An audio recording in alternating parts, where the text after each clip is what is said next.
My son thought I was asleep against the passenger window. He thought my old eyes were too tired to notice him sliding a brick of illegal narcotics into the bottom of my tackle box. He thought he had found the perfect mule, a 70-year-old man with a clean record and a cane. He smiled as he closed the lid, thinking he had just secured his future at the expense of mine. When he walked into the gas station to buy snacks, I quietly opened the box and moved the package to the space directly under his driver's seat. 30 minutes later, when the blue lights flashed behind us, he looked at me with fake pity, thinking I was about to spend my final years in a cell. He had no idea he was driving a hearse for his own freedom. I am Augustus King, but everyone in Baltimore calls me Gus. I spent 40 years managing inventory at the shipping docks, making sure every crate was accounted for and every seal was unbroken. I raised a family on hard work and discipline, but somewhere along the line, the chain broke. Before I tell you how I sent my own son to prison to save my life, tell me in the comments if you have ever had to cut off a toxic family member to survive. Hit that like button and subscribe if you believe that respect is earned, not inherited. The betrayal didn't start with a shout or a fight. It started with an invitation that was too sweet to be real.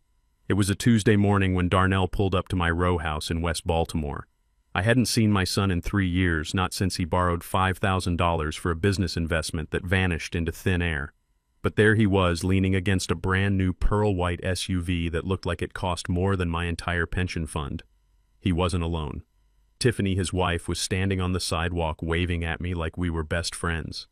That was the first red flag. Tiffany usually looked at my house like it was a contagious disease. She was a woman who valued appearances over substance, the kind of person who would smile while twisting a knife in your ribs. Darnell walked up the steps smelling of expensive cologne that couldn't quite mask the scent of nervous sweat. He told me he wanted to make things right. He said life was too short for grudges and that he wanted to take his old man fishing just like back in the day. He said he knew a spot up near the state line where the bass were biting. I looked at him, really looked at him. He was wearing designer jeans and loafers that had never touched mud. This wasn't a man going fishing. This was a man putting on a costume. But I said yes. I said yes, because a part of me, the foolish father part, wanted to believe him. I wanted to believe that my boy had finally turned a corner. I grabbed my old tackle box. It was a heavy, rusted metal thing I had owned since the 80s. It had scratches and dents, each one a memory of a trip I took when my wife Beatrice was still alive. Tiffany insisted on carrying my cooler to the car. She was chatting a mile a minute, asking about my health, asking if I had updated my will, asking if I was still happy living alone in this big old house. Her questions felt like an interrogation wrapped in sugar. She hugged me goodbye, holding on a little too long, patting my back as if she was checking for a wire. As we pulled away, I saw her standing on the curb, her smile fading instantly into a look of cold calculation. The drive was tense. The inside of the SUV smelled like new leather and deception. Darnell played loud music, avoiding any real conversation. He tapped his fingers on the steering wheel, checking his mirrors constantly. He wasn't looking at the traffic. He was looking for something else. I asked him where he got the car. He mumbled something about a promotion about his real estate business taking off. I knew he didn't have a real estate business. I knew he had gambling debts and a taste for things he couldn't afford. But I kept my mouth shut. I played the part of the tired, oblivious old man. I adjusted my seat back and closed my eyes, letting my breathing slow down. About an hour into the drive, we pulled into a rest stop off the interstate. It was a desolate place, just a few trucks and a vending machine building. Darnell turned off the engine. I kept my eyes closed, letting my head loll to the side, adding a little snore for effect. I heard him unbuckle his seatbelt. I heard the rustle of a bag. I cracked my right eyelid open just a fraction, watching him through the reflection of the side mirror. Darnell reached into a duffel bag at his feet. He pulled out a rectangular package wrapped tight in black electrical tape. It was about the size of a brick. He looked at me, checking if I was asleep. Satisfied, he reached into the back seat and grabbed my tackle box. My heart hammered against my ribs, but I didn't move. He opened the latch. It creaked. He shoved the black package deep under my trays of hooks and sinkers, burying it beneath a tangle of fishing line. Then he closed the box and wiped his hands on his pants. He got out of the car, closing the door softly. I watched him walk toward the convenience store, his shoulders hunched. The realization hit me colder than any winter wind. He wasn't taking me fishing. He was using me. We were crossing state lines. If we got stopped, if the police searched the car, they would find the package in my box. It would be the old man's drugs. Darnell would claim ignorance. He would say he was just driving his elderly father, that he didn't know what was in the box. With my age, the narrative would be easy. I was the mule. He was the innocent son. I sat there for a moment, the silence of the car ringing in my ears. The pain of betrayal was a physical weight in my chest. My own son was willing to trade my remaining years for a quick payday. He was willing to let me die in prison so he could keep his hands clean. I thought about Beatrice. I thought about how she used to brush his hair when he was a baby. I wondered where we went wrong, but then the survival instinct kicked in. I worked 40 years on the docks. I learned that you don't complain about the storm, you adjust your sails. I checked the mirror. Darnell was standing in line inside the store buying energy drinks. I had maybe 2 minutes. I moved with a speed I didn't know I still possessed. I reached into the back, grabbed the tackle box, and hauled it onto my lap. I opened it. There it was, the black brick. I pulled a small pocket knife from my keychain and made a tiny slit in the tape, just to be sure. Inside were blister packs, hundreds of them.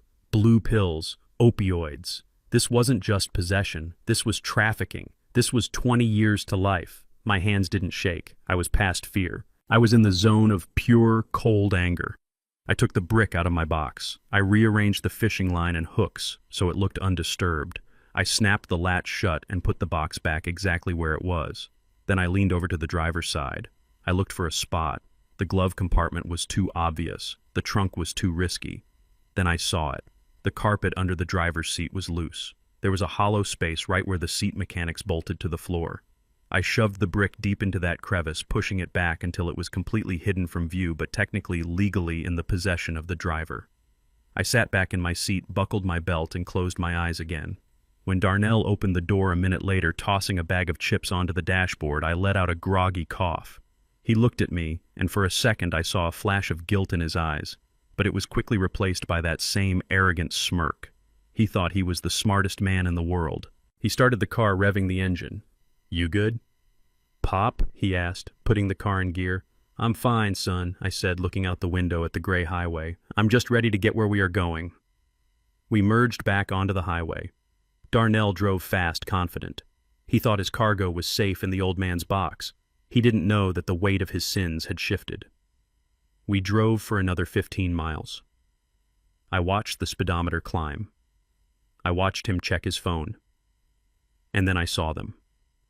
In the distance, parked on the median strip, was a state trooper cruiser. As we passed, the cruiser pulled out. Darnell didn't notice. He was too busy texting. The blue lights erupted in the rear-view mirror. Darnell cursed, slamming his phone down. "Damn it," he hissed. I wasn't even speeding. I stayed silent. I knew he wasn't speeding. This wasn't a traffic stop. This was something else.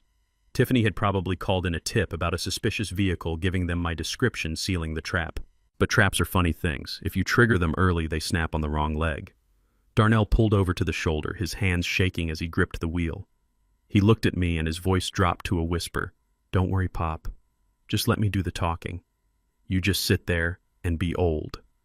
I looked at him, and for the first time that day I smiled. A genuine smile.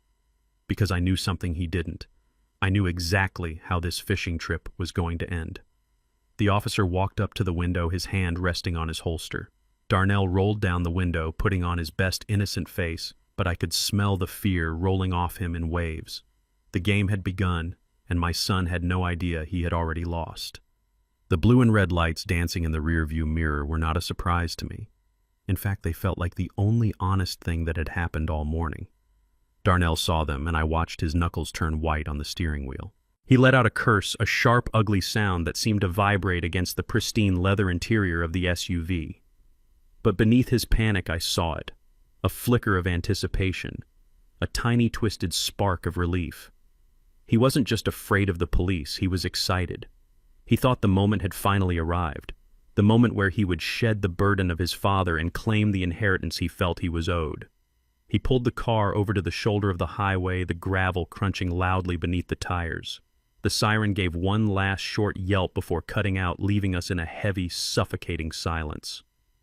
I sat there staring straight ahead at the horizon, letting my mouth hang open slightly, feigning the confusion of a senile old man.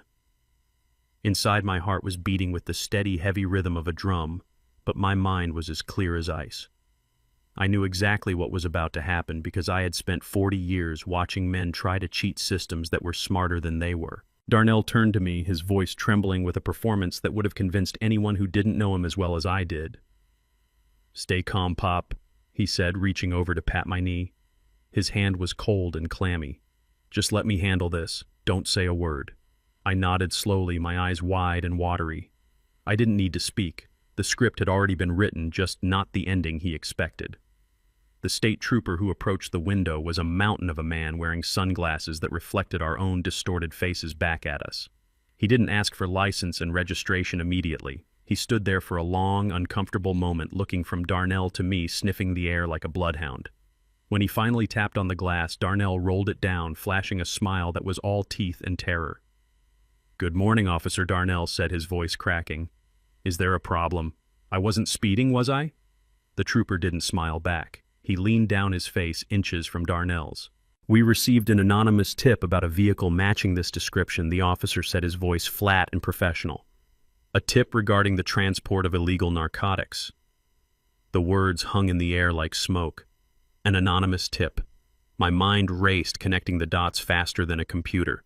Darnell hadn't just decided to move drugs on a whim. This was orchestrated. Tiffany. It had to be Tiffany. She hadn't just sent us off fishing. She had called the police the moment we left the driveway. She didn't want Darnell to just deliver the package and get paid. She wanted us stopped. She wanted me found with the drugs in my tackle box. With me in prison, she would have power of attorney over my assets, and with Darnell clear of charges because he blamed his senile father, they would have the house, the pension, and the freedom. It was a cold, brutal plan. She was willing to sacrifice her husband's safety to ensure I was removed from the equation, confident that Darnell would throw me under the bus to save himself. And looking at Darnell's face, I knew she was right. He wasn't defending us. He was preparing his alibi. "That is ridiculous," Officer Darnell said, but his denial was weak. He glanced meaningfully at the back seat, right at my tackle box. "We are just going fishing, my father and I. He is—" Darnell lowered his voice, acting as if he was trying to protect my dignity. "He is getting up there in years. I just take him out to keep him active." The officer stepped back, his hand resting near his holster. "Sir, I am going to need you both to step out of the vehicle. Now."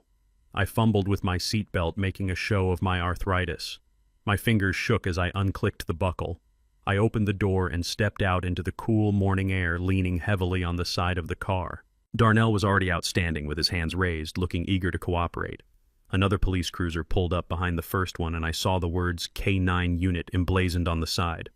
A German Shepherd was barking furiously from the back seat, a sound that usually terrified me, but today it sounded like justice. Officer Miller, as his badge read, walked Darnell to the back of the SUV. "I have to search the vehicle, Sir," Miller said. "Do I have your consent, or do we wait for a warrant?" Darnell nodded vigorously. "Go ahead, officer. We have nothing to hide. I mean, it is just my car and my dad's old fishing gear. Please check whatever you need." He was practically begging them to open that tackle box. He wanted it over. He wanted the handcuffs on me so he could drive away and call Tiffany to tell her the good news. I stood by the guardrail, leaning on my cane, watching the performance unfold. The second officer brought the dog out. The animal was sleek and focused, its nose working overtime. Officer Miller put on a pair of blue latex gloves. The sound of the latex snapping against his wrist made Darnell flinch, but he kept his eyes glued to the back seat. Miller opened the rear door. He reached in and grabbed the handle of my rusted metal box. I saw Darnell hold his breath. His chest stopped moving. This was it, the climax of his betrayal. Miller placed the box on the hood of the car. He undid the latches. Click, click. He threw the lid open. Darnell took a half step forward, his eyes wide, waiting for the officer to pull out the black brick wrapped in tape. Miller moved a tray of lures aside. He poked at a tangled mess of fishing line. He lifted a plastic container of weights. He dug all the way to the bottom. There was nothing there. Just rusty hooks, old sinkers, and the smell of dried bait. Miller frowned and looked at Darnell. "There is nothing in here, sir. Just fishing gear." The color drained from Darnell's face so fast it looked like his soul had left his body. He blinked once, twice. What, he stammered. "That is impossible. Check again. I mean, are you sure?" The desperation in his voice was palpable. He realized too late that he had said too much. Why would he be surprised that a tackle box contained fishing gear? Miller looked at him sharply. Why are you surprised, sir? Did you expect there to be something else? Darnell started to sweat profusely. No, I thought... He looked at me. I stared back at him with the blank, innocent expression of a man who was just happy to be outside. I saw the gears in his head grinding to a halt. He couldn't understand it. He had put it there. He had seen it. Unless... The dog started barking again. It wasn't interested in the tackle box on the hood. It was pulling its handler toward the open driver's side door. The handler tightened the leash. The dog lunged inside the car, burying its nose into the gap between the seat and the floor mat. It sat down and barked once loud and clear. The signal. Officer Miller abandoned the tackle box and walked over to the driver's side. Darnell's legs started to shake. No, he whispered. No, that is wrong. The dog is wrong. Get that dog out of my car.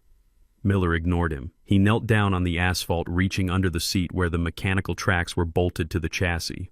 I watched Darnell's world collapse in real time. He knew what was under there. He didn't know how it got there, but he knew what it meant. Miller grunted and pulled. The sound of adhesive tape tearing away from carpet echoed in the silence. He stood up, holding the black brick in his hand.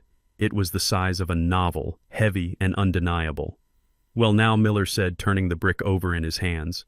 It looks like the fish aren't the only thing biting today. Darnell let out a sound that was half scream, half sob. That is not mine, he yelled, pointing a trembling finger at me. It is his. It is the old man's.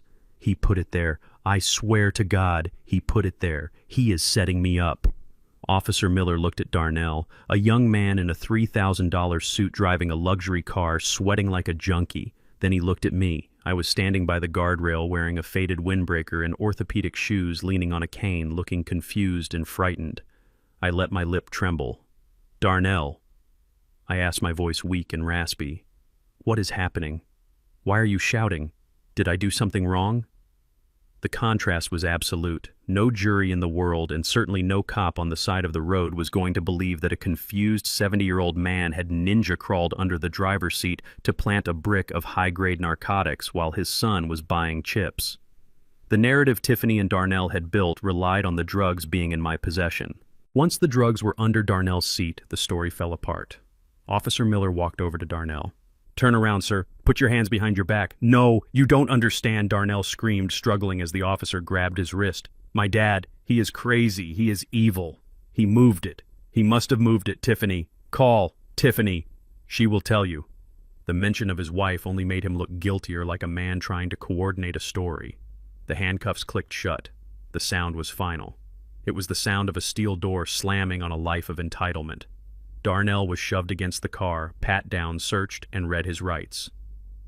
You have the right to remain silent, Miller recited. Darnell was crying now, ugly snot-nosed tears. He looked at me through the window of the cruiser as they shoved him into the back seat. His eyes were wide with a mixture of hatred and awe. He had underestimated me. He had looked at my gray hair and my slow walk and assumed my mind had withered along with my body. He forgot that I was the one who taught him how to walk.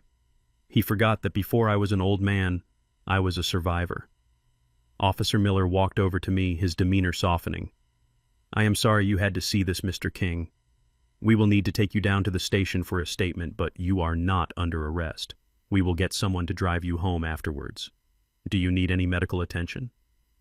I shook my head slowly, gripping my cane. I am okay, officer, I said, watching the K-9 unit drive away with my son in the back.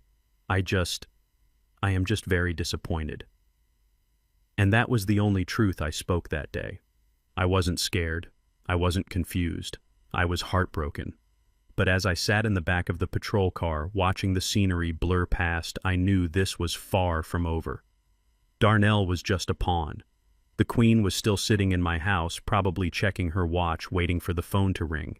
And I was about to make a call she would never forget.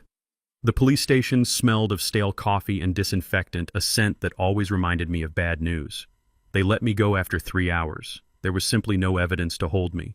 The drugs were under the driver's seat. Darnell's fingerprints were all over the plastic wrapping, and I was just a 70-year-old passenger with a cane and a bewildered expression. The young officer who drove me home looked at me with genuine pity. He probably thought I was going home to weep into my pillow.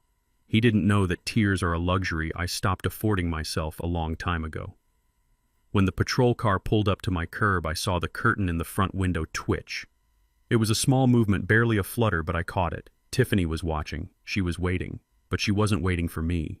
She was waiting for the phone call that would tell her I had been booked, processed, and locked away. She was waiting for the green light to start liquidating my life. I thanked the officer and watched him drive away before I turned to face my own front door. The house I had bought with Beatrice 40 years ago suddenly felt like a fortress I had to breach. I put my key in the lock, turning it slowly. The mechanism clicked a sound heavy with finality. I pushed the door open and stepped into the hallway. Tiffany was standing in the middle of the living room. She was wearing a silk robe and holding a glass of wine, though it was barely past noon. When she saw me, the glass slipped from her fingers. It shattered on the hardwood floor, red wine splashing across the varnish like a sudden violent wound. Her face went through a fascinating transformation. First there was shock, pure and unadulterated. Her eyes went wide, her mouth fell open. Then came confusion, and finally a mask of terrified concern slammed into place, but it was crooked. I could see the disappointment underneath. "Dad," she stammered, stepping over the broken glass without even looking at it. "What are you doing here? Where is Darnell? Why didn't he call me?" I leaned heavily on my cane, shuffling forward, playing the part they had written for me. "The police took him." "Tiffany," I said, my voice shaking just enough to sound frail. "They found something in the car. Under his seat." Darnell was crying. "He told me to come home." Tiffany's hands were shaking as she reached out to guide me to the armchair. Her touch felt cold, reptilian. "Under his seat," she repeated, her voice sharp. "Are you sure that doesn't make any sense? It was supposed to be in—" She stopped herself, biting her lips so hard it turned white. She had almost said it. "It was supposed to be in the tackle box. It was supposed to be on you." I sank into the chair, letting out a long, weary sigh. "I don't know, Tiff. It is all so confusing. The dog found it. They put handcuffs on him. It was terrible.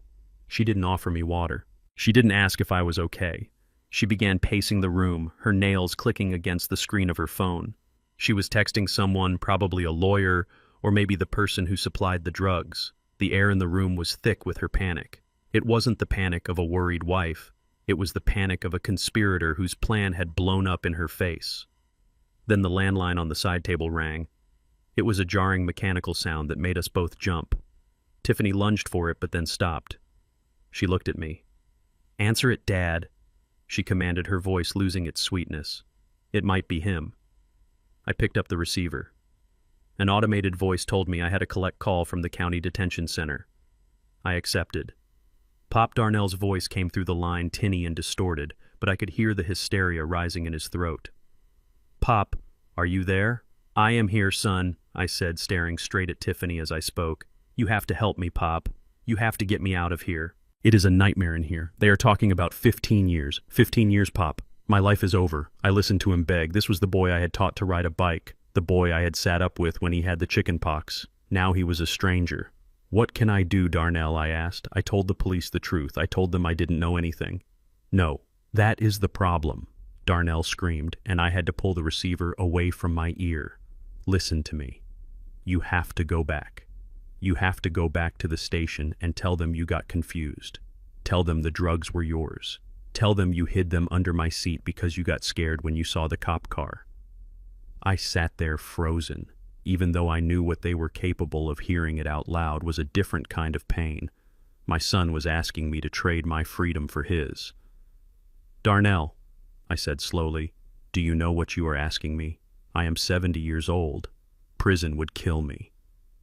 "You have lived your life," he shouted. "I have a future. I have a career. I have Tiffany. If I go to prison, we lose everything. The house, the cars, everything. They will seize it all under the forfeiture laws. Pop, please. They will go easy on you. You are old. You have a clean record. They will give you probation, house arrest, maybe a year in a minimum security facility. But for me, they will bury me."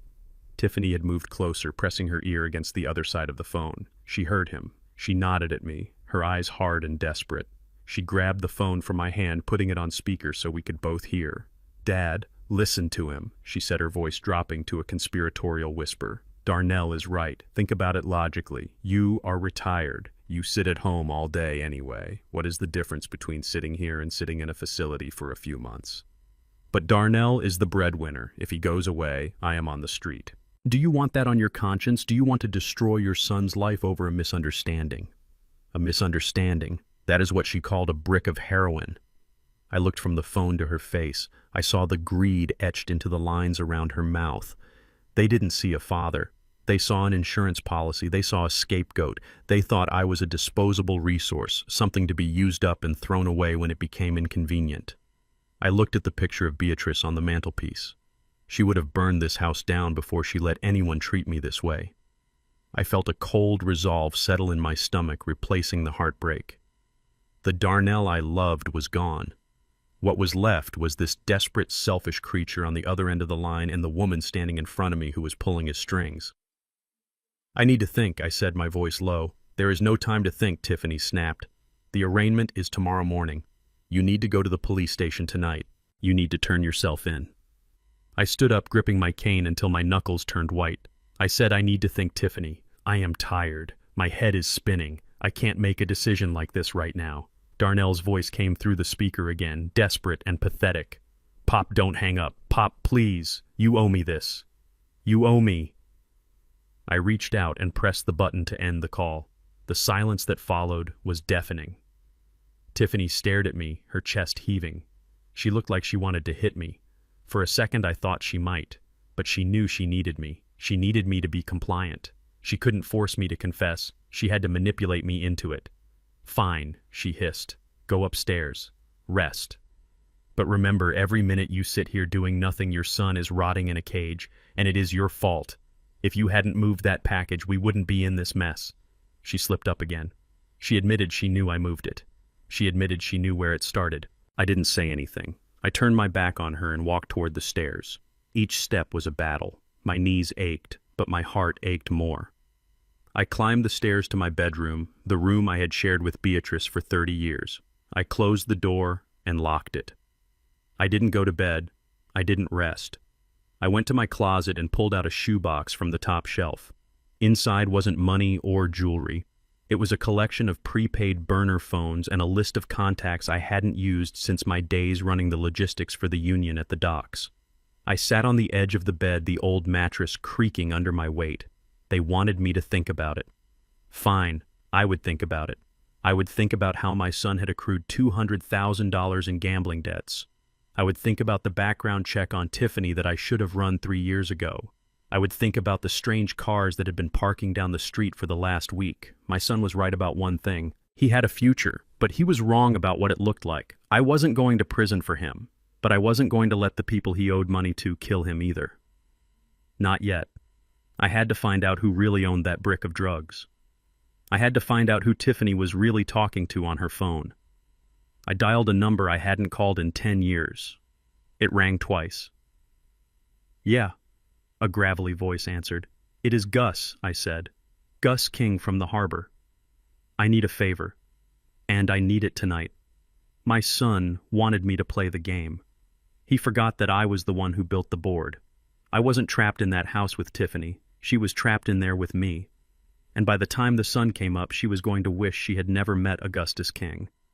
I waited until Tiffany left the house. She was dressed in her best victim outfit, a conservative black dress that screamed respectable suffering, heading off to meet with the expensive defense attorney she had hired using my son's credit card. She didn't know that I knew about the spare key. Darnell had given it to me 5 years ago, back when he still looked at me with respect instead of calculation. He had hidden it inside a hollow plastic rock in the garden of their McMansion in the suburbs. I drove my old pickup truck over there, parking 2 streets away just to be safe. The neighborhood was silent, the kind of silence that money buys, where the lawns are manicured to within an inch of their lives, and the neighbors don't know each other's names. I walked up the driveway, my cane tapping a steady rhythm on the pavement. I found the rock exactly where he said it would be, covered in a layer of grime that told me no one had touched it in years. The key turned in the lock with a smooth, expensive click. I stepped inside. The air was cold, conditioned to a sterile chill. It smelled of lemon polish and lies.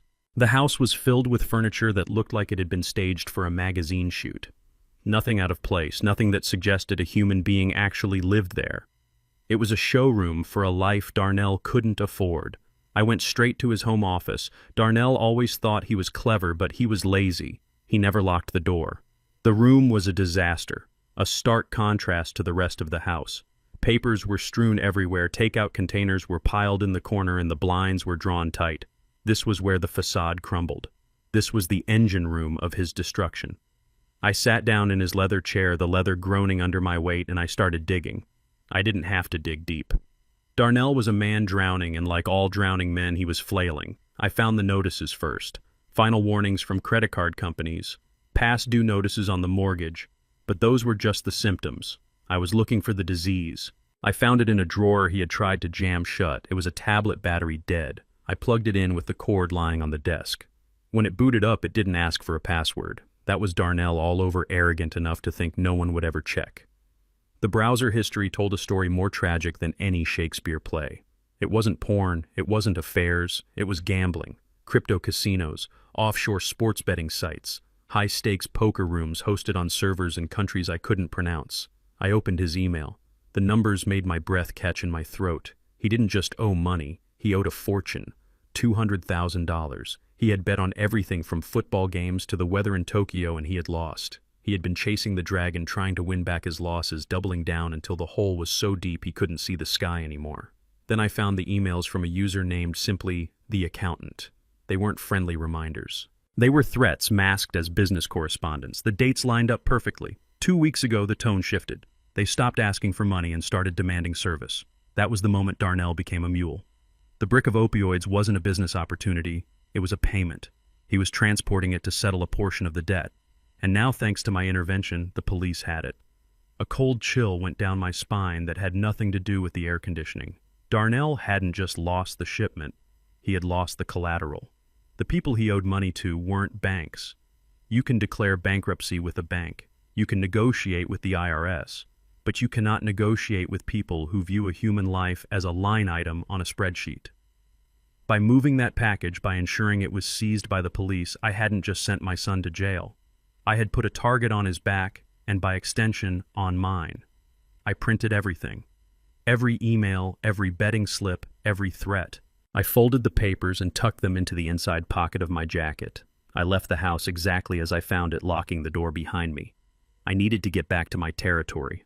The suburbs felt too exposed.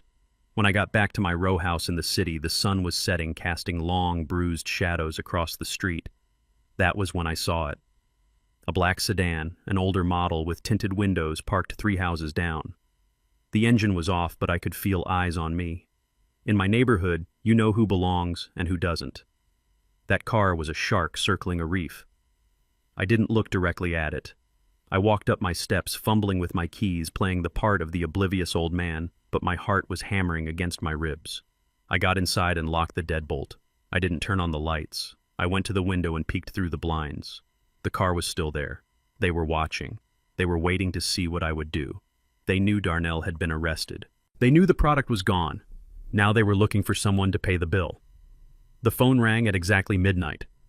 It wasn't the landline this time. It was my personal cell phone, the number only family knew. That meant they had Darnell's phone, or he had given them the number. I let it ring twice before answering. I didn't say hello.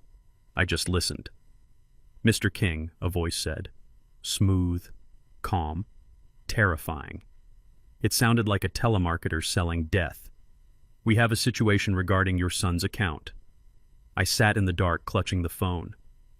"My son is in custody," I said, my voice steady. "We know where he is," the voice replied. "We are not concerned with his location. We are concerned with our inventory." It was seized. That is a loss of $50,000 on top of the $200,000 outstanding balance.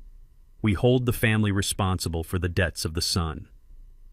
I closed my eyes. They were trying to squeeze me. They thought I was a soft target. They thought I would panic and empty my retirement accounts to save my ungrateful child. They didn't know that the money I had saved was for my wife's legacy, not for cleaning up Darnell's messes. "I don't have that kind of money," I lied. "I am a pensioner." The voice chuckled, a dry, humorless sound. "We know about the house, Mr. King. We know about the insurance policy. We know about the equity. We are reasonable businessmen. We will give you 48 hours to arrange a payment schedule. If not, well, accidents happen in prison every day. and houses in Baltimore are so prone to electrical fires. The line went dead. I sat there in the silence, the threat hanging in the air like poison gas. They threatened my home. They threatened my life. And worst of all, they threatened to finish the job the justice system had started on Darnell. I walked into the kitchen and poured myself a glass of water. My hand was shaking not from fear, but from rage. I looked at the papers I had taken from Darnell's office. $200,000. He had gambled away his life, and now he was gambling with mine. Tiffany probably knew. That was why she was so desperate for me to take the fall. If I was in prison, she could sell my house to pay off the sharks. It all made sense now. The urgency, the manipulation. It wasn't just about avoiding jail for Darnell, it was about avoiding execution.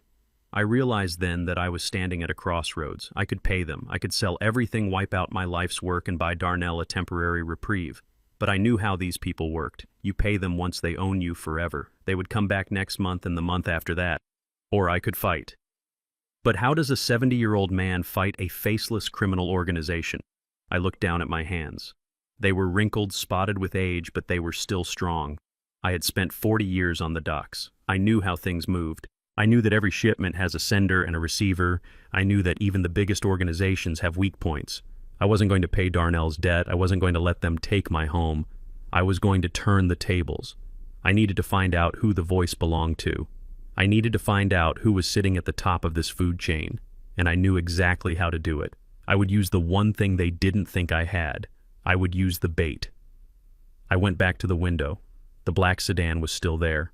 I opened the drawer where I kept my old flare gun, a souvenir from my time in the Merchant Marine. I didn't load it. I just placed it on the table next to me. Let them watch.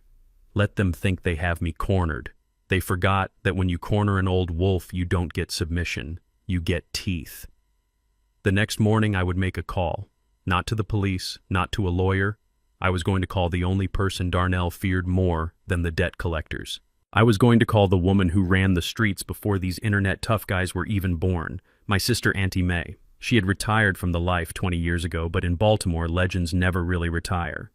They just wait for a reason to come back, and I had just found the reason. The war had come to my doorstep, and I was about to invite it inside for tea. They say the greatest trick the devil ever pulled was convincing the world he didn't exist. But I learned a different trick working 40 years on the Baltimore docks. The greatest trick a man can pull is convincing his enemy that he is already dead.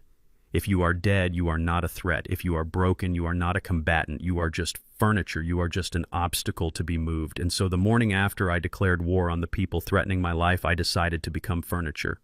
I decided to become the one thing Tiffany wanted me to be. A senile, helpless, confused old man who couldn't be held responsible for his own bladder, let alone a complex criminal conspiracy.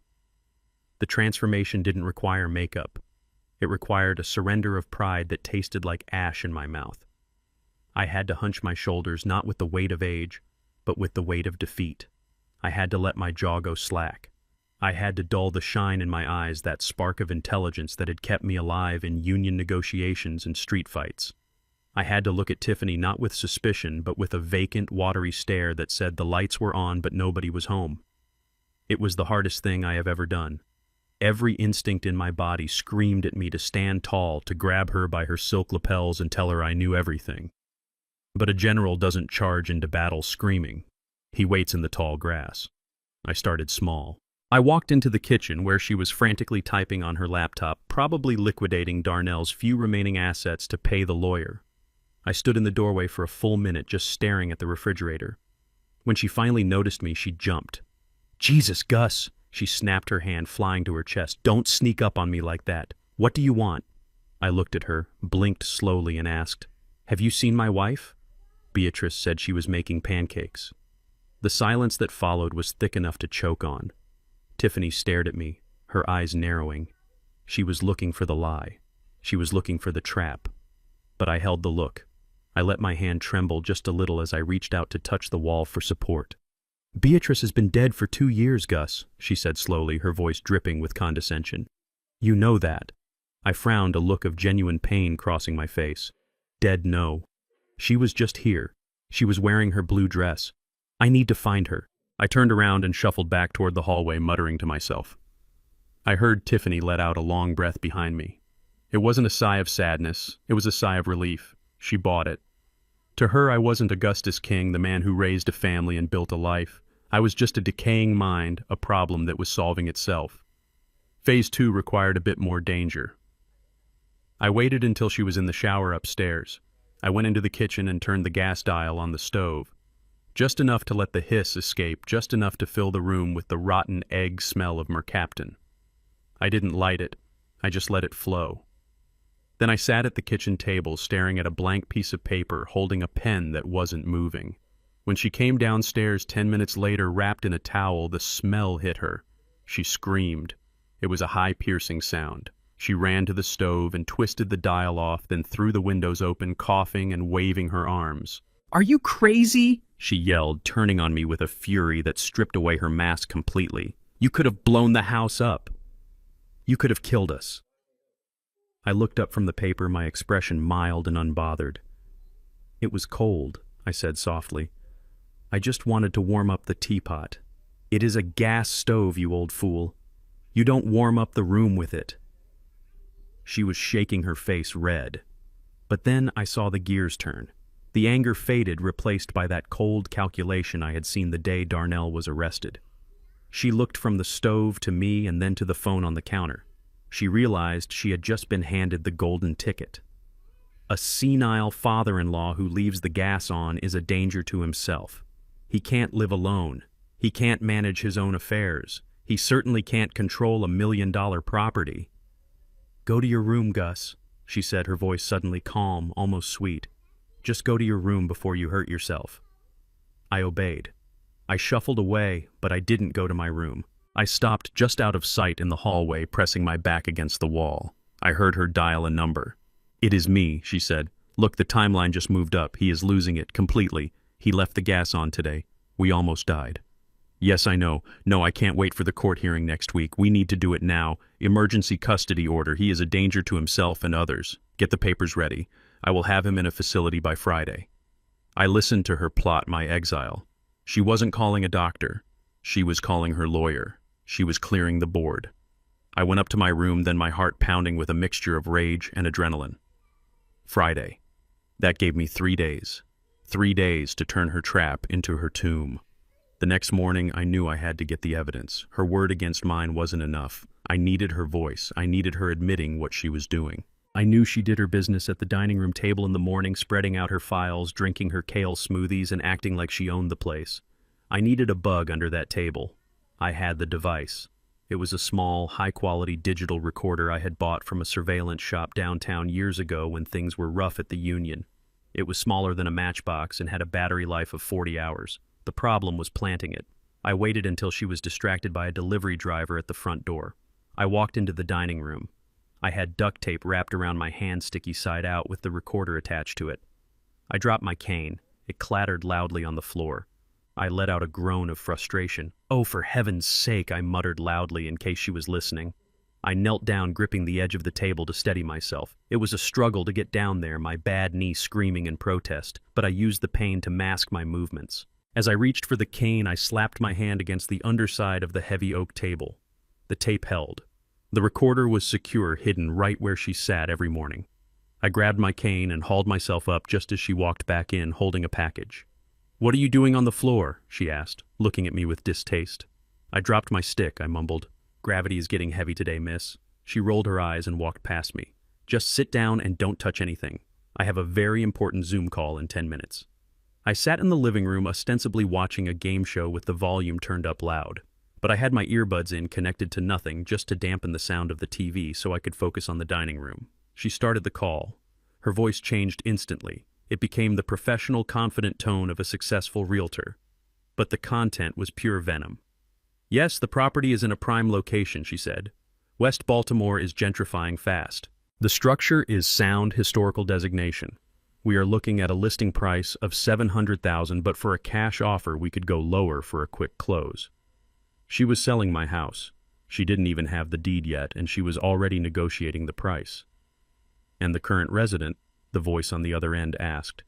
"He is being relocated," she replied breezily. "Assisted living. He has advanced dementia. Honestly, it is a mercy. He doesn't even know where he is half the time. The house will be vacant by the weekend. I can get you the keys on Monday." I gripped the armrest of my chair. My house.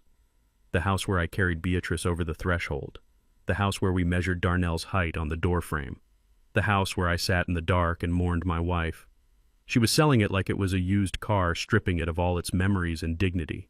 She continued, "And regarding the funds from the sale, yes, direct deposit into the trust account we discussed. The Darnell King Family Trust. I will be the sole signatory, of course, given my husband's current legal situation. We need to protect the assets from seizure." There it was. The confession. She wasn't doing this to pay off Darnell's gambling debts. She wasn't doing this to save him. She was funneling the money into a trust under her own name. She was going to let Darnell rot in prison, let the drug dealers hunt him down, and she was going to take the money and run. She was going to leave me in a state-run facility to die of neglect, and she was going to vanish with everything my family had built. I felt a cold calm wash over me. It was the same calm I felt when I moved the drugs in the car. She thought I was a senile old man. She thought I was a victim.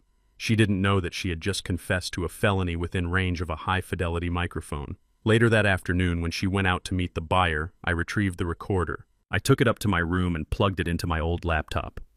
I put on my headphones and listened to the file. Her voice was crystal clear. Every word was a nail in her coffin. I copied the file to 3 different USB drives. I emailed a copy to a cloud server I had set up. I wasn't taking any chances. When she came home that evening, she was humming. She looked happy. She had probably closed the deal. She walked into the living room where I was sitting in the dark. "Good news, Gus," she said, smiling that fake plastic smile. "I found a wonderful place for you. It is called The Pines. It has a beautiful garden. You are going to love it there. We are moving you on Friday." I looked up at her. I didn't smile. I didn't frown. I just looked at her with the eyes of a man who had seen everything. "The Pines," I repeated.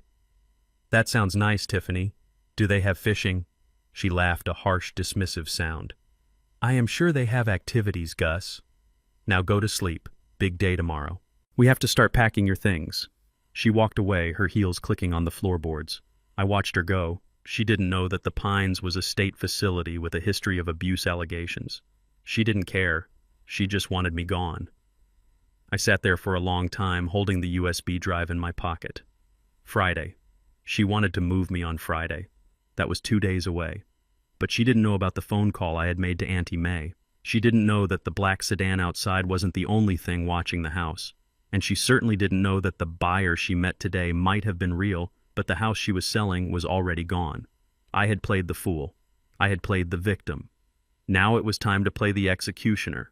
I went to bed and slept soundly for the first time in weeks, because I knew that when the sun came up, the hunter was about to become the prey. Knowledge is power, but only if you get it before the enemy knows you are looking. I spent 40 years checking shipping manifests. I knew that what was written on the label rarely matched what was inside the crate. If a box said fragile china but weighed a ton, you knew someone was smuggling steel. Tiffany was a box labeled loving wife, but she weighed heavy on my spirit. I knew she was smuggling something, and I needed to see the original invoice. I couldn't use a private investigator. That would leave a paper trail Tiffany might find. I had to go old school. I had to go back to the Brotherhood. Ray Razor Mitchell was a retired detective who used to work the harbor beat. We had traded favors back in the 80s. I kept his unit informed about which containers to ignore, and he kept my union guys out of the drunk tank on Saturday nights. He was the kind of man who could find a needle in a haystack provided you bought him a bourbon first. I waited until Tiffany left for her yoga class, which I suspected was actually a meeting with her divorce lawyer or her partner in crime. I slipped out the back door and walked 2 blocks to a payphone outside a crumbling bodega. I didn't trust my cell phone anymore, and I certainly didn't trust the landline. I fed the quarters and the metal clinking like ammunition. Ray picked up on the 3rd ring. He didn't ask how I was. He just listened.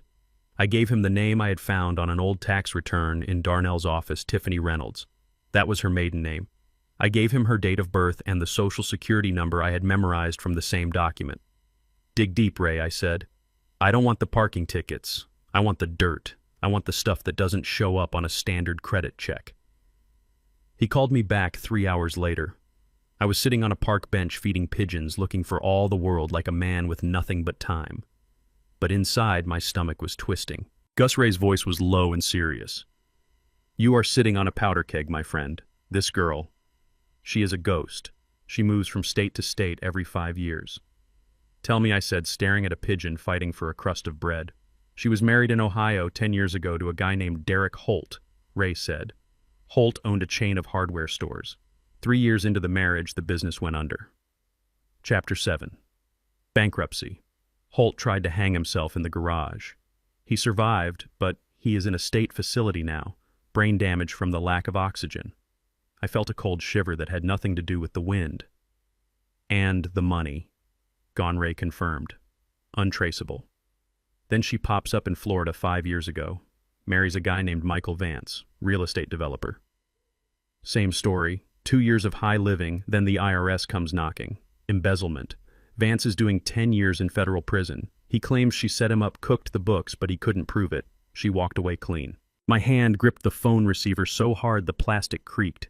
She wasn't just a gold digger. She was a black widow. She didn't kill them with poison. She killed them with debt and shame. She found men who were weak men who needed to feel big, and she pumped them up until they burst. Darnell was just husband number 3. She had drained him dry, and now that he was in jail, she was trying to squeeze the last drop of blood from his father. She is dangerous, Gus Ray warned. If she thinks you are onto her, she will bolt. Or worse. I hung up the phone. I walked back to the house, my cane tapping a rhythm of war on the pavement. I wasn't just fighting for my house anymore. I was fighting a professional predator. She had destroyed 2 men before my son. She had refined her craft. But she made one mistake. She assumed the father was as weak as the son. When I got home, the atmosphere in the house had changed. It was sharper, more urgent. Tiffany was in the kitchen, but she wasn't cooking. She was arranging a stack of documents on the table. She had brewed a fresh pot of coffee, the strong, expensive kind she usually hoarded for herself. "Dad," she chirped when I walked in, her voice too high, too bright. "Come sit down. We need to talk." I shuffled over, dragging my left foot a little more than necessary. I sat down, letting my mouth hang open slightly. "What is it, Tiff? Is Darnell okay? Did he call?" She poured me a cup of coffee, placing it right in front of me. Then she slid a thick document across the table. It was clipped together, pages and pages of dense legal jargon. "Darnell is... he is struggling." "Dad," she said, her face twisting into a mask of concern, "the lawyer needs a retainer, a big one, and we need to secure the assets so the government doesn't freeze them. If they freeze the accounts, we can't help Darnell. We can't save the house." I looked down at the paper. The words "power of attorney" were printed in bold at the top. It wasn't a limited power of attorney, it was general, durable. It gave her the right to sell my property, access my bank accounts, change my beneficiaries, and make medical decisions on my behalf. If I signed this, I was signing my own death warrant. She could sell the house tomorrow, put me in the cheapest nursing home she could find, and vanish into the wind with the proceeds. "What is this?" I asked, squinting at the paper. "It is just a permission slip, Dad," she said, handing me a pen. "It lets me talk to the lawyers for you. You know how you get confused with all the legal talk. This just lets me handle the paperwork so you don't have to worry. It is to help Darnell. You want to help Darnell, don't you?" She was using my son as a weapon. She knew I loved him. She knew that any normal father would do anything to save his child. She was counting on my love being stronger than my survival instinct. I picked up the pen. I picked up. My hand started to shake. I didn't have to fake it much. The rage in my blood was making my whole body vibrate. I looked at the signature line. It was right there, a blank space waiting to swallow my life whole. "Where do I sign?" I asked, my voice quavering. "Right there," she said, pointing with a manicured fingernail. "Right next to the X." I moved the pen toward the paper. Tiffany leaned in, her eyes hungry. She was so close. She could practically taste the money. She was already spending it in her head. I let the pen hover over the paper. I looked at the coffee cup. It was full to the brim, steaming hot. I can't see the line very well," I muttered. "It is right there, Gus. Just sign it." Her patience snapped for a second, her voice sharp as a whip. I jumped as if her shout had startled me. My arm jerked. It was a spasm, a violent, uncontrollable twitch that I had practiced in the mirror for an hour. My hand hit the coffee cup.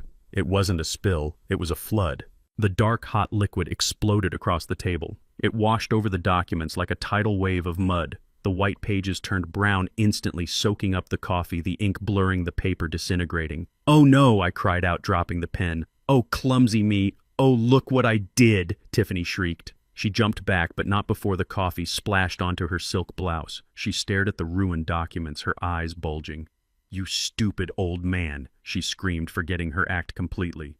"Look what you did. You ruined it. Do you know how much this cost to draw up?" I sat there, shrinking back into my chair, looking terrified. "I am sorry, Tiff. I am so sorry. My hand, it just jumped. I didn't mean to." She grabbed the soggy papers and threw them onto the floor. She was breathing hard, her chest heaving. She looked at me with pure, unadulterated hatred. For a moment I thought she was going to lunge across the table and strangle me, but she couldn't. Not yet. She needed the signature.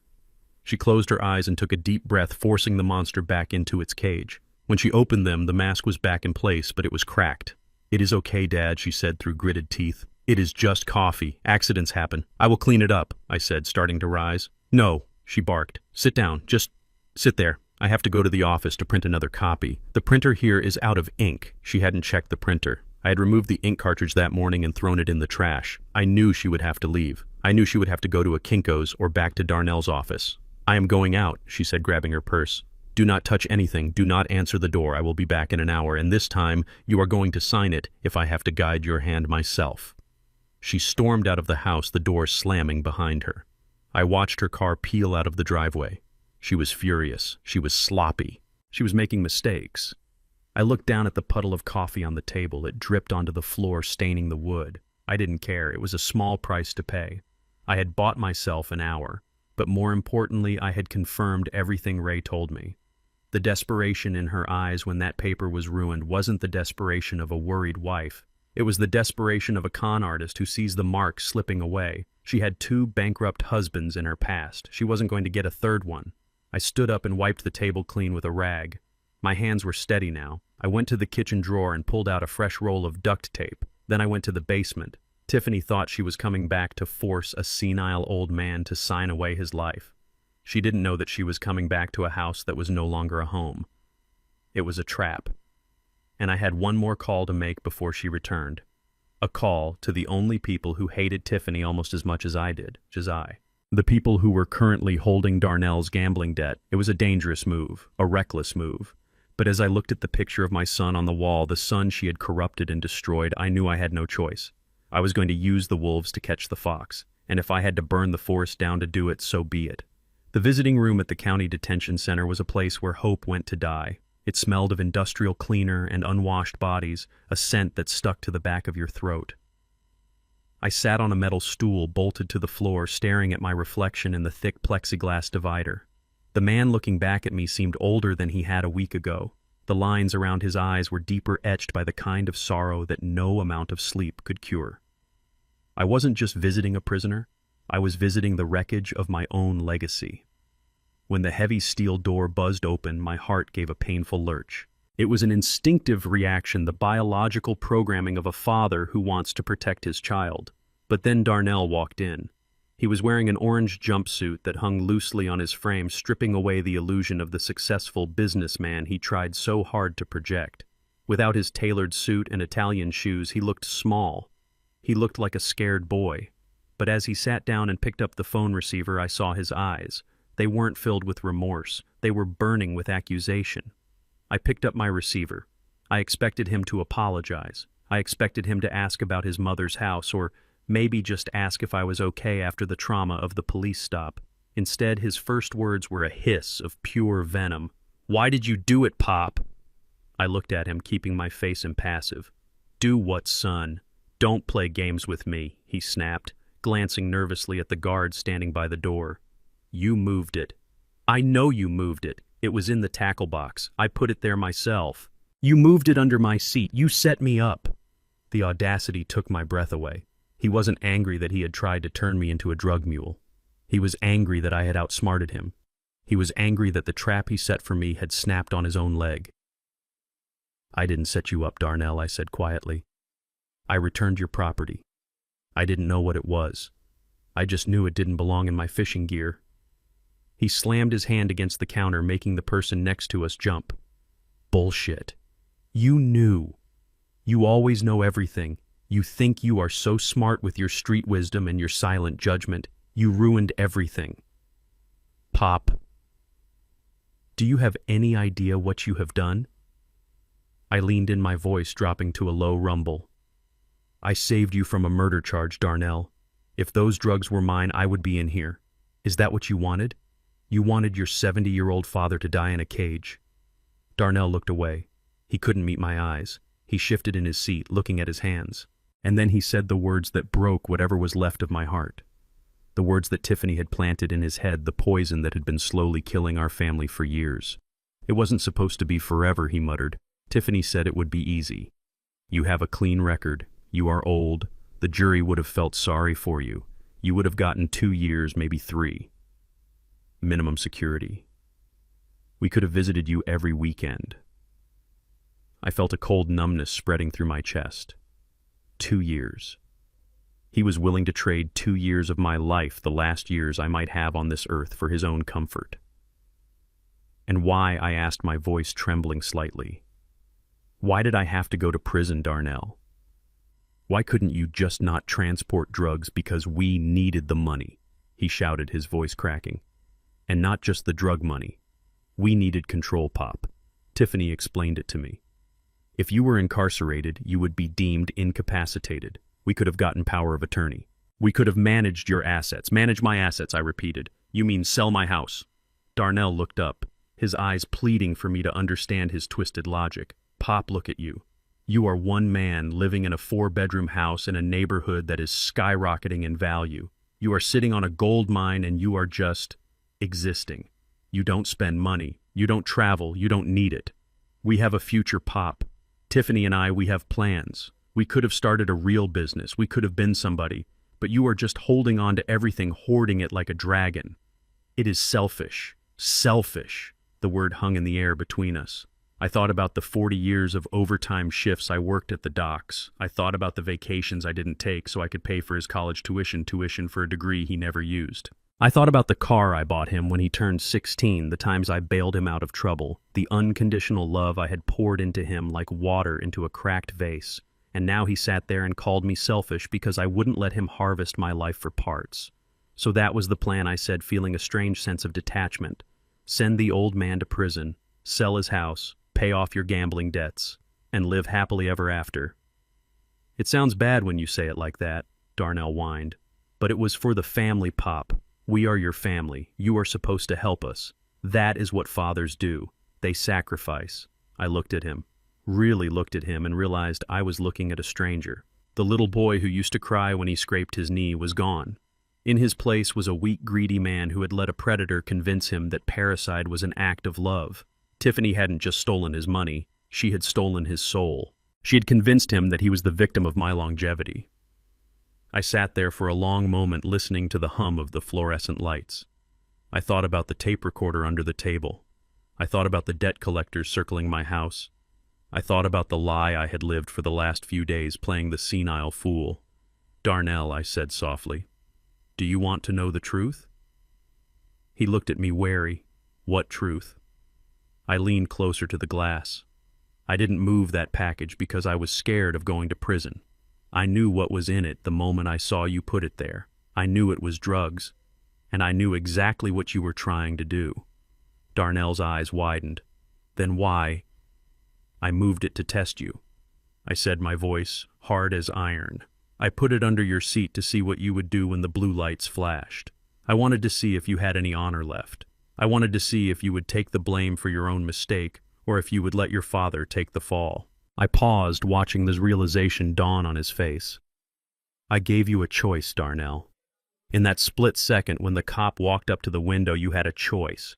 You could have confessed. You could have protected me. If you had done that, I would have spent every dime I have on the best lawyers in the state to get you out. I would have sold the house myself to help you. I would have stood by you.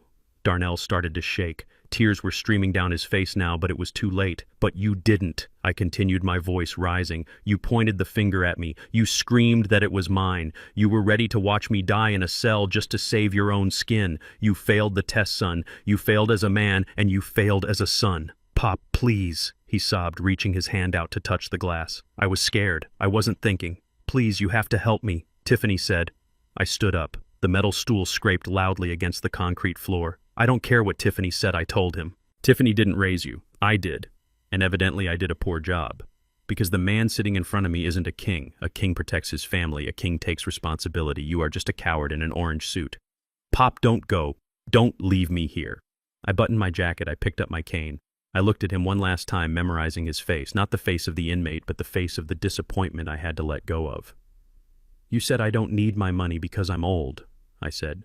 You are right. I don't need it. But I'm going to use it. I'm going to use it to ensure that the woman who turned you into this monster pays for every single sin. I'm going to finish this war, Darnell, but I'm doing it alone. I turned my back on him. Behind me, I heard him screaming my name. I heard him banging his fist against the glass. It was a terrible sound, a sound that would haunt my nightmares for the rest of my life. But I didn't turn around. I couldn't. If I turned around, I might crumble. I might give in. And I knew that if I saved him now, I would be killing us both. I walked out of the detention center into the bright, blinding sunlight. The air tasted sweet, but I couldn't enjoy it. I felt lighter, but it was a terrible lightness. It was the weightlessness of a man who had just severed his own limb to stop the gangrene from spreading. My son was gone. He was alive, but he was gone. And now there was only one thing left to do. I had to go home and deal with the widow. The silence in my house that night was heavy enough to crush a man. It wasn't the peaceful silence of solitude that I used to enjoy when Beatrice was alive. It was the suffocating silence of a trench before the whistle blows. I knew they were coming. I didn't need a crystal ball or a police scanner. I knew because I had spent 40 years watching how the streets of Baltimore breathed. When the predator is hungry, it doesn't wait for permission. It hunts. And tonight, I was the prey. I sat in my armchair in the living room, the lights turned off. The only illumination came from the street lamp outside, casting long, distorted shadows across the floorboards. My hands rested on the cold steel of my old Mossberg pump-action shotgun. I hadn't fired it in a decade, but earlier that evening I had taken it apart, oiled the action, and loaded it with buckshot. The mechanical click and clack of the slide was a sound that lived in my bones. I wasn't a violent man by nature. I was a man of rules, a man of logistics. But when the rules are broken, you have to be willing to enforce new ones. At 2 a.m, the first brick came through the front window. It shattered the glass with a violence that made the air in the room vibrate. Shards of glass sprayed across the rug like diamonds. I didn't flinch. I didn't jump up and scream. I just tightened my grip on the stock of the gun and waited. They wanted me to panic. They wanted me to run out the back door so they could chase me down like a frightened animal. They wanted to flush me out. But I wasn't a fox. I was a bear in his cave. Then came the kicking. Thud, thud, thud. The front door, solid oak that had stood for 100 years, groaned under the assault. Wood splintered. The lock gave way with a sickening crack. The door swung open, banging against the wall. 3 of them stepped inside. They were young, dressed in dark hoodies, their faces obscured by shadows and masks. They moved with the aggressive confidence of men who are used to being feared. They were holding baseball bats and crowbars. They didn't see me at first. They looked at the empty room, at the broken glass. "Where is the money, old man?" one of them shouted, his voice echoing in the hallway. "We know you have it. Darnell said you are sitting on a pile of cash. Give it up or we burn this place down with you in it." I let them take 2 steps into the room, just enough to be fully committed. Then I racked the slide of the shotgun. Clack, clack. The sound was louder than the breaking glass. It was a universal language that every criminal understands. It means the negotiation is over. It means death is in the room. They froze. The lead guy, the one with the bat, stiffened. He squinted into the darkness of the living room corner where I sat. "I wouldn't take another step, son," I said. My voice was calm, steady, devoid of the fear they expected. "I have 5 rounds in this tube. The spread at this range will cut you in half." The leader hesitated. He raised the bat slightly. "You are outnumbered, old man. Put the gun down. We just want what is ours. Your son owes us 200 grand. He says you have the stash." "Darnell says a lot of things," I replied, keeping the barrel leveled at his chest. "Darnell is a liar and a thief. but right now he is also a prisoner, and I am just a tired man who wants to sleep. We are not leaving without payment, the second guy growled, stepping forward. I shifted the aim slightly. I am sure you are not. You have bosses to answer to. If you go back empty-handed, you are the ones who will pay the price. I know how the organization works. Inventory must be accounted for. The leader lowered the bat slowly. He realized I wasn't just some terrified pensioner. I spoke the language. Who are you? He asked, a flicker of doubt in his voice. I am the man who is giving you a choice, I said. I reached into my jacket pocket with my left hand, keeping the shotgun steady with my right. I pulled out a thick white envelope. I tossed it onto the coffee table in front of them. It landed with a soft thud. What is that? The leader asked. That is your money, I said. Or at least the map to it. One of them stepped forward and snatched the envelope. He ripped it open. Inside wasn't cash. It was a stack of photos and printed documents. The leader shined a flashlight on the papers. He saw a photo of Tiffany getting into her luxury car. He saw a copy of the fake power of attorney she tried to make me sign. He saw a printout of the bank transfer she had made that morning, moving the last of Darnell's liquid assets into a private account under her maiden name. Your beef isn't with me, I told them. I am broke. Darnell gambled away my savings years ago. But that woman in the picture, that is his wife. She is the one who called the cops on Darnell. She is the one who set him up to get him out of the way, and right now she is sitting on a trust fund that holds the money Darnell owes you. The thugs looked at each other. This was new information. This changed the game. She lives in the suburbs, I continued. I put the address in there, along with her schedule. She leaves the house at 8 every morning. She drives a silver Mercedes. And she thinks she is untouchable because she put her husband in jail and her father-in-law in a nursing home. The leader looked at me, then back at the photo of Tiffany. Why are you giving us this? He asked. She is family. She is not family, I spat, allowing a little bit of my real anger to bleed through. She is the reason my son is in a cage. She is the reason my windows are broken. I don't care what you do to get your money back. Just don't come back to this house, because next time, I won't talk. I will just shoot. The room was silent for a long moment. The leader weighed his options. On one hand, an armed old man in a fortified position with nothing to lose. On the other hand, a soft target in the suburbs with the actual money. It wasn't a hard choice for a businessman. He nodded at me, a single sharp nod of respect. Sorry about the window, Pops, he muttered. They backed out of the room, stepping over the broken door. They vanished into the night as quickly as they had come. I heard the engine of their sedan roar to life and speed away. They weren't heading back to their boss. They were heading to the suburbs. They were heading to Tiffany. I didn't lower the gun for a long time. I sat there in the dark, listening to the wind whistle through the jagged hole in the glass. I felt a cold knot in my stomach. I had just done something terrible. I had pointed a pack of wolves toward a woman's house. I had effectively signed a warrant for her terror, maybe even her life. But then I thought about Darnell crying in that visiting room. I thought about the 2 husbands she had destroyed before him. I thought about the nursing home she had picked out for me, the one with the abuse allegations. Tiffany wasn't an innocent civilian. She was a combatant who had declared war on my family. She had used the law as her weapon. I was just using the outlaws as mine. I stood up, my knees cracking. I went to the kitchen and found a roll of plastic sheeting and duct tape. I spent the next hour covering the broken window, sealing my fortress back up. The physical labor kept my hands busy, kept my mind from dwelling on the morality of what I had just done. When I was finished, I poured myself a shot of whiskey. I raised the glass to the empty room. To justice, I whispered. It comes in many forms. Sometimes it wears a badge, sometimes it wears a ski mask. I went to bed, but I didn't sleep. I lay awake waiting for the phone to ring. I knew it would. Tiffany was about to find out that the bill always comes due, and she was about to find out that she had underestimated the old man on the docks. I had just subcontracted my revenge, and the contractors were very, very motivated. The hunt was on, and for the first time in a long time, I wasn't the one being chased. The suburbs are supposed to be safe. That is what people pay for. They pay for the manicured lawns, the private security patrols, and the illusion that the ugly parts of the world cannot touch them. Tiffany lived in a bubble of safety that my son had paid for with borrowed money and lies. But she forgot a fundamental rule of nature. When you invite wolves to dinner, fences don't matter. I wasn't there when they caught her, but I know exactly how it happened because I know the men I sent.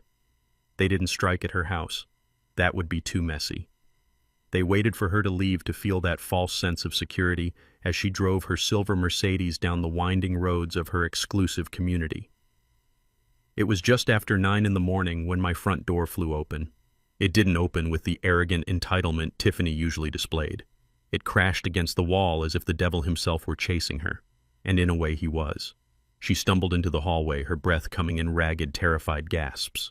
She looked like a porcelain doll that had been dropped on concrete. Her perfect hair was a mess, strands plastered to her forehead with sweat. Her designer blouse was torn at the shoulder and she was missing a shoe. She slammed the door behind her and threw the deadbolt leaning against the wood as if her body weight alone could keep the world out. I was sitting in my usual spot in the living room, a blanket draped over my legs, staring at the dust motes dancing in a sunbeam. I didn't turn my head. I didn't react to the noise. I stayed in character, the senile old man lost in the fog of his own mind. Beatrice. I called out, my voice thin and wavering. Is that you, honey? You are late. The oatmeal is getting cold. Tiffany let out a sound that was half scream, half sob. She pushed herself off the door and stormed into the living room. Her eyes were wild, darting around the shadows, checking the windows. She didn't look at me with disdain anymore. She looked at me with envy. She envied my ignorance. She wished she didn't know what was happening. It is not Beatrice, you crazy old bat, she shrieked, her voice cracking. It is Tiffany, and we are in trouble. They are coming. They are going to kill us. I blinked slowly, turning my head to look at her with a vacuous smile. Tiffany, I repeated, tasting the word like it was foreign. Oh, Darnell's friend. Did you bring the newspaper? She grabbed me by the shoulders of my cardigan and shook me. It wasn't a gentle shake. Her nails dug into my skin. Listen to me, she yelled, her face inches from mine. I could smell the fear on her, sour and metallic. Men with bats. They ran me off the road. They smashed my window. They said Darnell owes them money. They said you have it. Where is it, Gus? Where's the money? I let my head bobble loosely, refusing to focus on her eyes. Money, I asked. I gave Darnell my money. For the investment. He said it was for the future. She shoved me back into the chair. Useless. You are useless. She began to pace the room, her hands pulling at her hair.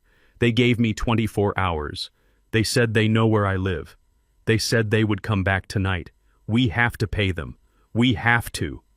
She was unraveling. The cool, calculating sociopath who had planned to put me in a state home was gone. In her place was a desperate animal trapped in a corner. She started tearing the room apart. It wasn't a search. It was a rampage. She pulled books off the shelves, shaking them to see if cash fell out. She overturned the ceramic vases Beatrice had collected over 30 years, smashing them on the floor without a second thought. I watched her destroy my home. Every crash was a painful memory being shattered, but I didn't flinch. I hummed a little tune, a lullaby I used to sing to Darnell just to add a soundtrack to her madness. Stop singing, she screamed, throwing a cushion at me. Think, Gus. Think, where did you put the rest of it? Darnell said. You sold the cabin. He said you have savings bonds. Where are the documents? I looked at the fireplace. I looked at it with a sudden, intense focus. It was a subtle cue, a crumb of bread for a starving rat. The fireplace, she gasped, seeing my gaze. Is it in the fireplace?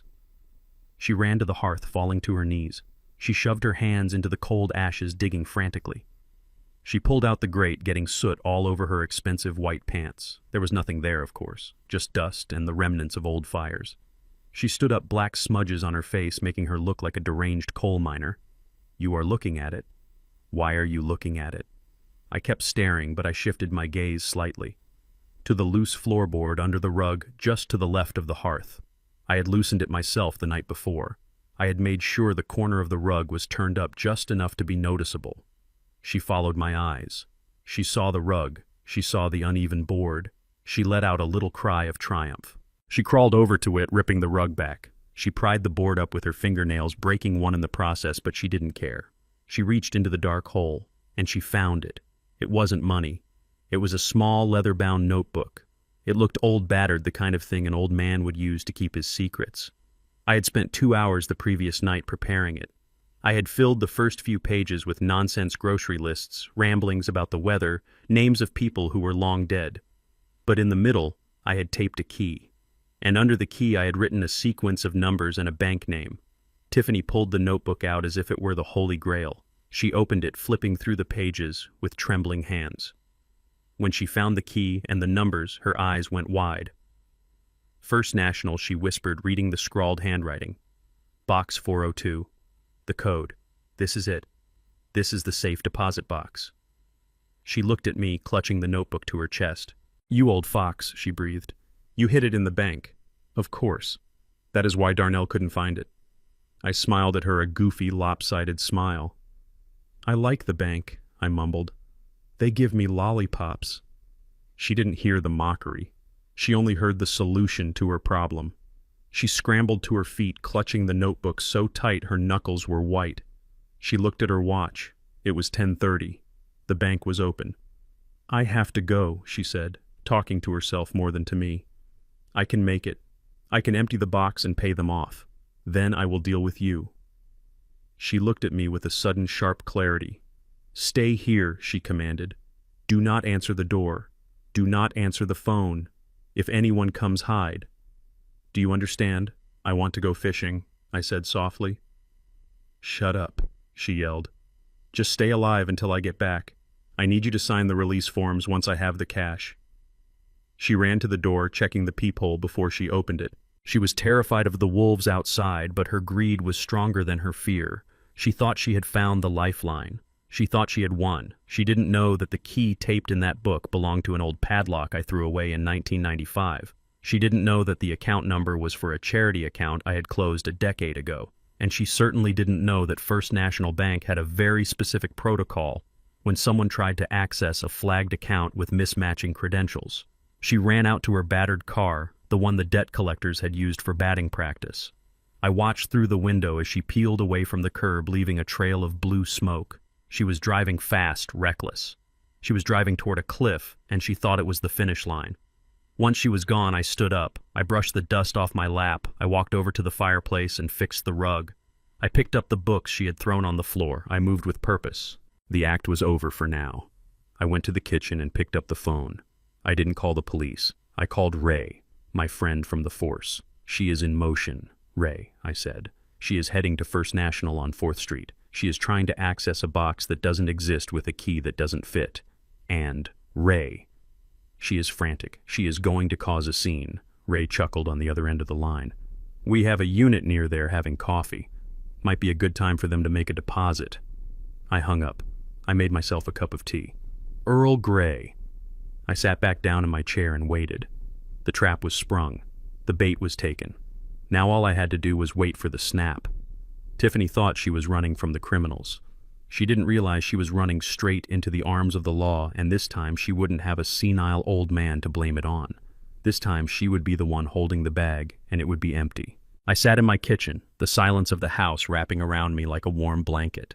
The tea in my mug was still hot, sending up little curls of steam that danced in the morning light. It was Earl Grey Beatrice's favorite. I took a sip and looked at the clock on the wall. It was 10:45.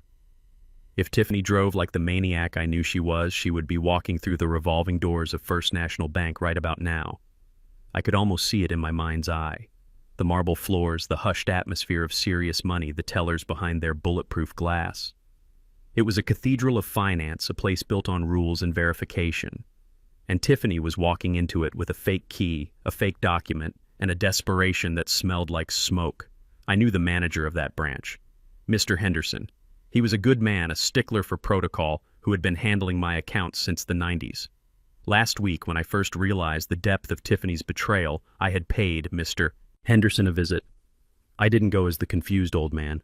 I went as Augustus King, the man who had never bounced a check in 40 years. I told him I had lost my wallet. I told him I suspected my identity had been compromised. I told him that if anyone, even a family member, tried to access my accounts or my safety deposit box without me being physically present, he was to trigger the silent alarm immediately.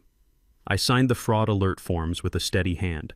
So when Tiffany walked in there today, she wasn't walking into a bank. She was walking into a bear trap. I imagined her marching up to the front desk, bypassing the line because she thought her crisis was more important than anyone else's time. She would be clutching that battered notebook like a holy scripture. She would demand to see a manager. She would slam that forged power of attorney on the desk, the ink probably still wet from wherever she printed it. She would look disheveled, frantic, a stark contrast to the polished image she usually projected. In the banking world, desperation is the first sign of fraud. The phone rang. It was a sharp, jarring sound that cut through the peace of my kitchen. I let it ring twice. I needed to compose myself. I needed to clear my throat and find that wavering, fearful voice one last time. I picked up the receiver. "Hello?" I said, my voice trembling just enough. "Mr. King, this is Robert Henderson from First National." I let out a shaky breath. "Oh, Mr. Henderson, is everything okay? Is my account overdrawn? I know I forgot to pay the water bill." "No, Mr. King, your accounts are fine," Henderson said, his voice tight and professional. "But we have a situation here at the branch. There is a woman here. She claims to be your daughter-in-law. She is attempting to access safety deposit box 402 using a power of attorney document that, well, let us just say it has raised some red flags in our system." I stayed silent for a moment, letting the tension build. "A woman?" I asked. "Yes, sir. Her name is Tiffany King. She is quite agitated. She claims you gave her the key and the authorization code. She says you are incapacitated." I could hear the commotion in the background. I could hear Tiffany's voice, shrill and hysterical, screaming at someone to get their hands off her. "I don't understand," I said, playing the confusion perfectly. "Who did you say she is?" Tiffany King Henderson repeated. "She is demanding that we open the box immediately to settle a debt. Security has detained her, but she is insisting that we call you to verify her identity. She says you will clear this up." "Put her on," I said. "Let me hear her voice." There was a rustling sound and then the sound of the phone being switched to speaker mode.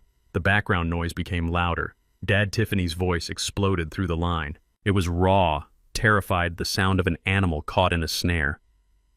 "Dad, tell these idiots who I am. Tell them you gave me the notebook. They think I stole it. They are talking about the police. Just tell them to open the box so I can get the money and pay the men.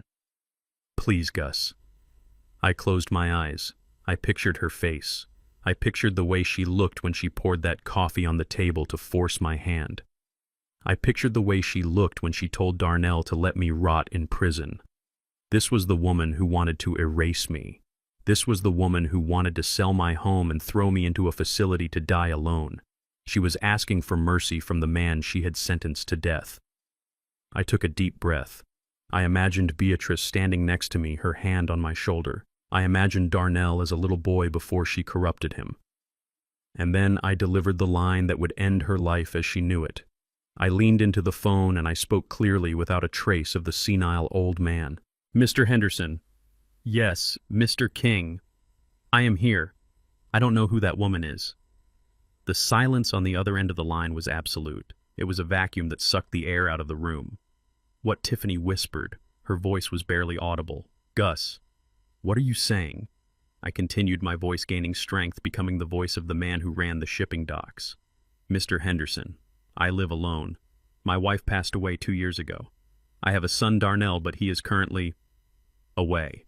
And my daughter-in-law. Her name is Sarah. She is a school teacher. She is currently visiting her mother in Ohio. I have never heard of a Tiffany in my life." No, Tiffany screamed. It was a primal shriek. "He is lying. He is lying. He is doing this on purpose, Gus, you sick old bastard. Tell them about the debt. Tell them about the men with the bats, Mr. Henderson," I said, cutting through her screaming. "I think this person is mentally unstable. She sounds dangerous. I am an old man living alone. I am frightened. Please tell me she can't get to my account." "She is nowhere near your account," Mr. King Henderson said, his voice cold and final. "Security, restrain her. Call the police. We have a code red. Attempted fraud.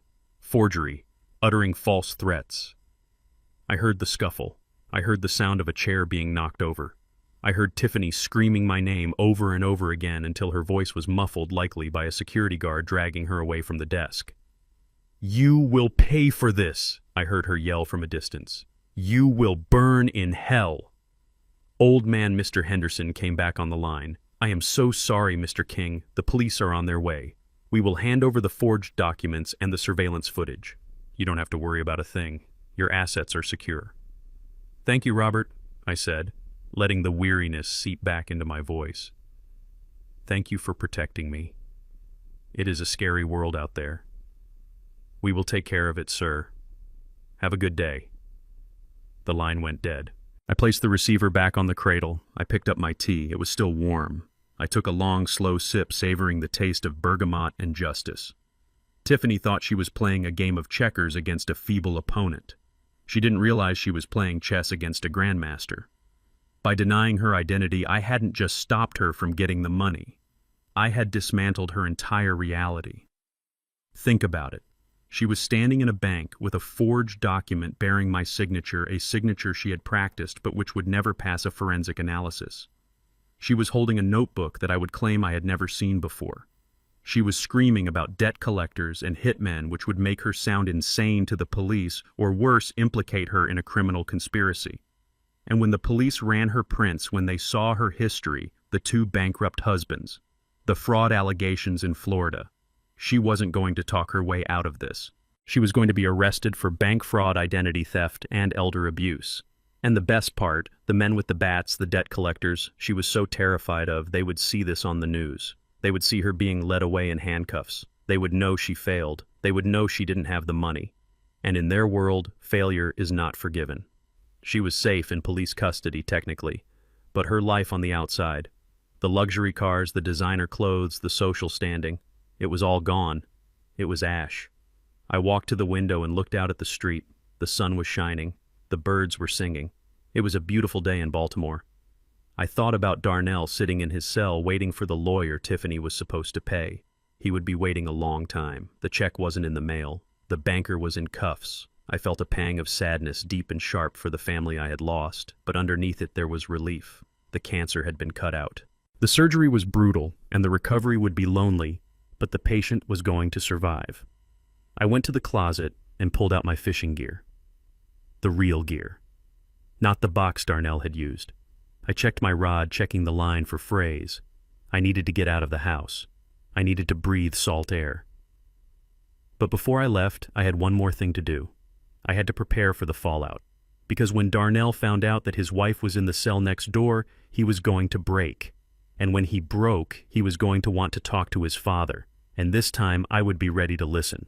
Not to his lies, but to his confession. The game was over. The board was clear. And the old king was the last piece standing. I knew he was coming before I heard the car. It was a father's intuition, a dark and heavy knowing that settled in my gut like lead. Tiffany was in a holding cell, stripped of her pearls and her pretenses, facing federal fraud charges. That meant the bail bondsman had called the only other person on the list. Darnell, my son. The man who had tried to frame me was now free, but he wasn't free in the way that matters. He was free like a rabid dog that has slipped its leash. He was out on the street, terrified, broke, and backed into a corner by men who didn't care about the law. I sat in my armchair, the leather worn smooth by decades of rest, and waited. I didn't lock the door. There was no point. When a storm is coming, you don't hide. You brace yourself. The sound of his car screeching into the driveway was the first thunderclap. Then came the footsteps, heavy and erratic, pounding up the wooden steps of the porch. He didn't use his key. He didn't knock. He kicked the door. It flew open, hitting the wall with a violence that shook the pictures of his childhood still hanging in the hallway. Darnell stood in the frame, silhouetted against the afternoon sun. He looked like a man who had stared into the abyss and blinked. His designer suit was rumpled, stained with the sweat of a holding cell. His eyes were bloodshot wide with a mixture of chemically induced panic and sheer terror. He didn't look at me like a son looks at a father. He looked at me like a drowning man looks at a life raft that he intends to shred. "You," he screamed, the word tearing out of his throat. "You put her in there. You did this." He stormed into the living room, bringing the smell of fear and stale aggression with him. He paced back and forth, running his hands through his hair, muttering curses. I stayed seated, my hands resting calmly on the armrests, my cane leaning against my leg. I didn't speak. I just watched him unravel. "Do you have any idea what you have done?" he shouted, spinning to face me. "Tiffany is in jail. They denied her bail because of the identity fraud. They think she is a flight risk. And me, I had to mortgage the house. Our house. The one place we had left, I gave everything to the bondsman just to get out so I could fix this mess." He was hysterical. He wasn't mourning his wife's incarceration. He was mourning the loss of his safety net. And the men, he continued, his voice cracking. "The men you sent to our house, they called me Pop. They called me 5 minutes ago. They know the money is gone. They know Tiffany failed. They said if I don't have 200 grand by midnight, they are going to start sending pieces of me to you in the mail. I looked at him, my expression unreadable. You should have thought about that before you gambled away a fortune, Darnell. You should have thought about that before you put drugs in my tackle box.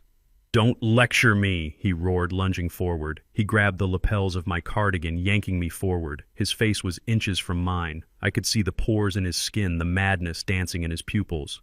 I am not asking you anymore, old man. I am telling you. You are going to sign the house over to me. Right now, we can sell it to a cash buyer tonight. I know a guy. He will give us 50 cents on the dollar, but it is enough. It is enough to save my life. He shook me, his grip bruising. Sign it, or I swear to God I will beat it out of you. I don't care anymore. They are going to kill me. Pop, do you hear me? They are going to kill your son. I didn't struggle. I didn't try to push him away. I just looked at him with a profound sadness. I looked at the hands that used to hold crayons now clenched into fists, ready to strike his own father. Let go of me, Darnell, I said, my voice low and dangerous. I will let go when you sign, he screamed, spit flying from his lips. Where are the papers? I know Tiffany printed new ones. Where are they? He released me with a shove that sent me back into the chair. He started tearing through the magazines on the coffee table, throwing them across the room. He was looking for the deed. He was looking for salvation. I reached into the pocket of my cardigan. Darnell froze, thinking I was reaching for a weapon. In a way I was. But it wasn't a gun. It wasn't a knife. It was a small black digital voice recorder, the same one I had taped under the dining room table 3 days ago. I placed it on the table between us. What is that? Darnell asked, his chest heaving. That is the reason I am not signing anything I said. That is the reason you are dead to me. I pressed the play button. The audio quality was crystal clear. It picked up the ambient hum of the refrigerator, the clinking of silverware, and then Tiffany's voice. Cool. Calculated. We can't wait for him to die of natural causes, Darnell. It could take 10 years. He is as strong as an ox. Then Darnell's voice. My son's voice. Hesitant at first, but then compliant. So what do? We can't just kill him. The autopsy would show it. Not if we do it right, Tiffany's voice replied. I got those pills from Mexico. Digitalis. It mimics heart failure. If we crush one into his tea every morning, it builds up. Within a month, his heart just stops. He is 70. No one questions a heart attack at 70. There was a pause on the tape. A silence where a moral choice should have been made. A silence where a son should have stood up and said no. But the silence was broken by Darnell. Are you sure it won't be detected? I am sure, Tiffany said. Just start tomorrow. Put it in the Earl Grey. He drinks it like clockwork. Okay, Darnell said. Okay, let's do it. I need this nightmare to be over. I pressed the stop button. The click echoed in the silent room like a gunshot. Darnell was standing frozen. All the color had drained from his face. He looked like a ghost. He looked at the recorder, then at me, his mouth opening and closing without sound. The rage was gone, replaced by a horror so deep it seemed to paralyze him. How? He whispered. How do you have that? I leaned forward, gripping my cane. I have that because I know you, Darnell. I know you better than you know yourself. I knew you were weak, but I needed to know if you were evil. And you gave me the answer. Pop. Wait, he stammered, backing away. It wasn't like that. I didn't mean it. She talked me into it. I was desperate. I never would have actually done it. You bought the pills, I said, my voice cutting him off. I found the receipt in your trash. You were going to poison me. You were going to watch me drink my tea every morning, ask me how I slept, and wait for my heart to stop. You were going to kill the man who gave you life so you could pay off a bookie. No, he cried, falling to his knees. No, Pop. I love you. I wouldn't have done it. Stop it, I shouted, standing up. The power in my voice made him flinch. Stop lying. You are not crying because you are sorry. You are crying because you got caught. You are crying because you realize that the man you plan to murder is the only thing standing between you and the wolves. Darnell looked up at me, tears streaming down his face, snot running from his nose. He looked pathetic. He looked broken. Help me, Pop, he begged. Please. I am your son. You can't let them kill me. I looked down at him. I felt the weight of 40 years of fatherhood pressing on my shoulders. I remembered teaching him to fish. I remembered his graduation. I remembered the pride I felt when he got his first job. And then I looked at the recorder. I heard his voice agreeing to end my life. "I am not going to let them kill you," I said, my voice cold and final. "But I am not going to save you either. Not in the way you want." "What does that mean?" he asked, trembling. "It means the house stays with me," I said. "It means the money stays with me. It means you are going to face the consequences of your own actions for the first time in your life." Darnell stared at me, realizing that the bank of Dad was finally closed. He realized that the safety net was gone. He was falling and there was no one to catch him. "But they are coming," he whispered. "Midnight." "I know," I said. I walked over to the window and looked out. The sun was beginning to set, painting the sky in shades of blood and bruise, and I have one more card to play. But it doesn't involve money, and it doesn't involve running. I turned back to him. "Get up, Darnell. Go wash your face. You look like a disgrace. If you are going to meet your fate, you are going to do it standing up." He slowly pulled himself to his feet. He looked small. He looked defeated. He walked toward the bathroom like a man walking to the gallows. I watched him go, feeling a hole in my chest where my heart used to be. I had won the battle. I had exposed the truth. But as I looked at the recorder on the table, I knew that in this war there were no winners. There were only survivors. And tonight I had to make sure we both survived, even if we hated each other by morning. The recording was my shield, but now I needed a sword, and I knew exactly where to find one. The night was young and the game was far from over. The sound of water running in the bathroom stopped. I stood in the middle of the living room and did something I hadn't done in weeks. I stretched. I straightened my spine, feeling the vertebrae crack and align, shedding the hunch of the old man I had pretended to be. I rolled my shoulders back.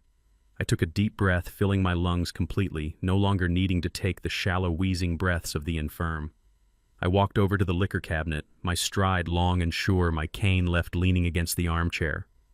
I poured 2 fingers of bourbon into a crystal glass. I didn't drink it. I just held it, watching the amber liquid catch the fading light. The time for acting was over. The curtain had fallen. Now it was time for the review. Darnell emerged from the hallway. He had washed his face, but the water couldn't wash away the desperation etched into his skin. He looked at me, and he paused. He blinked, as if he was seeing a ghost, or perhaps seeing me for the first time. He noticed my posture. He noticed the glass in my hand. He noticed the cane left behind. But his mind was too clouded with panic to process what his eyes were seeing. He was still stuck in the script where he was the protagonist and I was the obstacle. "We need to move fast, Pop," he said, his voice raspy. "I called the guy, the cash buyer. He is willing to meet us here in an hour. He says he can have a notary with him. We just need the deed. Where is the deed? Is it in the safe? Is it in your bedroom?" I took a slow sip of the bourbon. It burned pleasantly on the way down, a sharp reminder that I was alive. "There is no need for a notary, Darnell," I said. My voice was different. It wasn't the thin, quavering voice of the last few days. It was the deep baritone rumble that had commanded silence on the shipping docks for 40 years.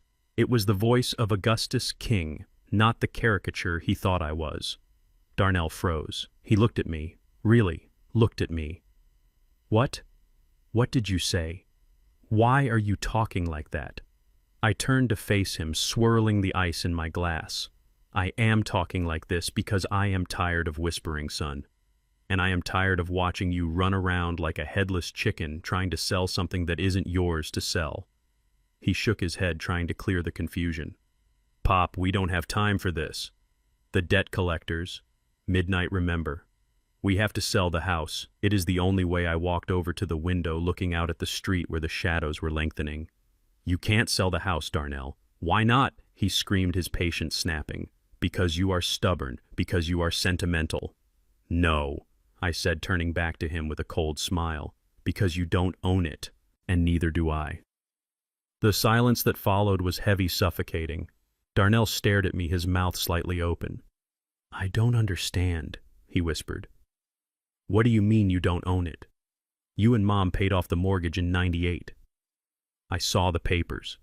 I walked over to the coffee table and picked up a manila envelope I had hidden under the sofa cushions.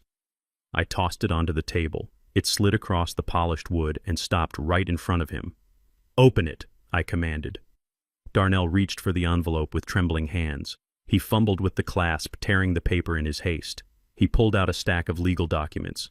He scanned them, his eyes darting back and forth, trying to make sense of the legalese. Sale and leaseback agreement. He read aloud, his voice confused. Investment Holdings, LLC. Date. 2 months ago. He looked up at me, his face pale. What is this? I sat down in my chair, crossing my legs comfortably. It is exactly what it looks like. 2 months ago, right after you started asking me weird questions about my will, and right after Tiffany started bringing me those herbal teas that smelled like almonds, I made a decision. I realized that my house wasn't a home anymore. It was a target. It was a giant pile of cash that you and your wife were circling like vultures. I leaned forward. So, I sold it. I sold it to a real estate investment trust. It is called a sale-leaseback. They bought the property for $1.2 million cash. In exchange, I signed a lease that guarantees me the right to live here for the rest of my life. I pay rent, Darnell. I am a tenant in my own home. Darnell dropped the papers. They fluttered to the floor like dead leaves. You sold the house. Without telling me. Why would I tell you? I asked. So you could intercept the money, so Tiffany could come up with a reason why she needed to manage it. He fell back onto the sofa, looking as if he had been punched in the gut. But the money. $1.2 million. Where is it? If you sold it, you have the money. We can use that. We can pay off the debt collectors with that. I laughed. It was a dry, humorless sound. You still don't get it, do you? You think I went through all this trouble just to hand the check over to you? I took another sip of bourbon. The money is gone, Darnell. Gone, he shrieked. How can it be gone? It has been 2 months. You don't spend anything. Did you lose it? Did someone scam you? I tapped the side of my head. I didn't lose a dime. I moved it. The day the funds cleared, I transferred them into an irrevocable trust, an offshore trust in the Cook Islands. It is bulletproof. The beneficiaries are a list of charities that actually help people, and a small stipend for my future grandchildren should they ever exist, and should they not turn out to be criminals. I stood up and walked over to him, looming over his slumped figure.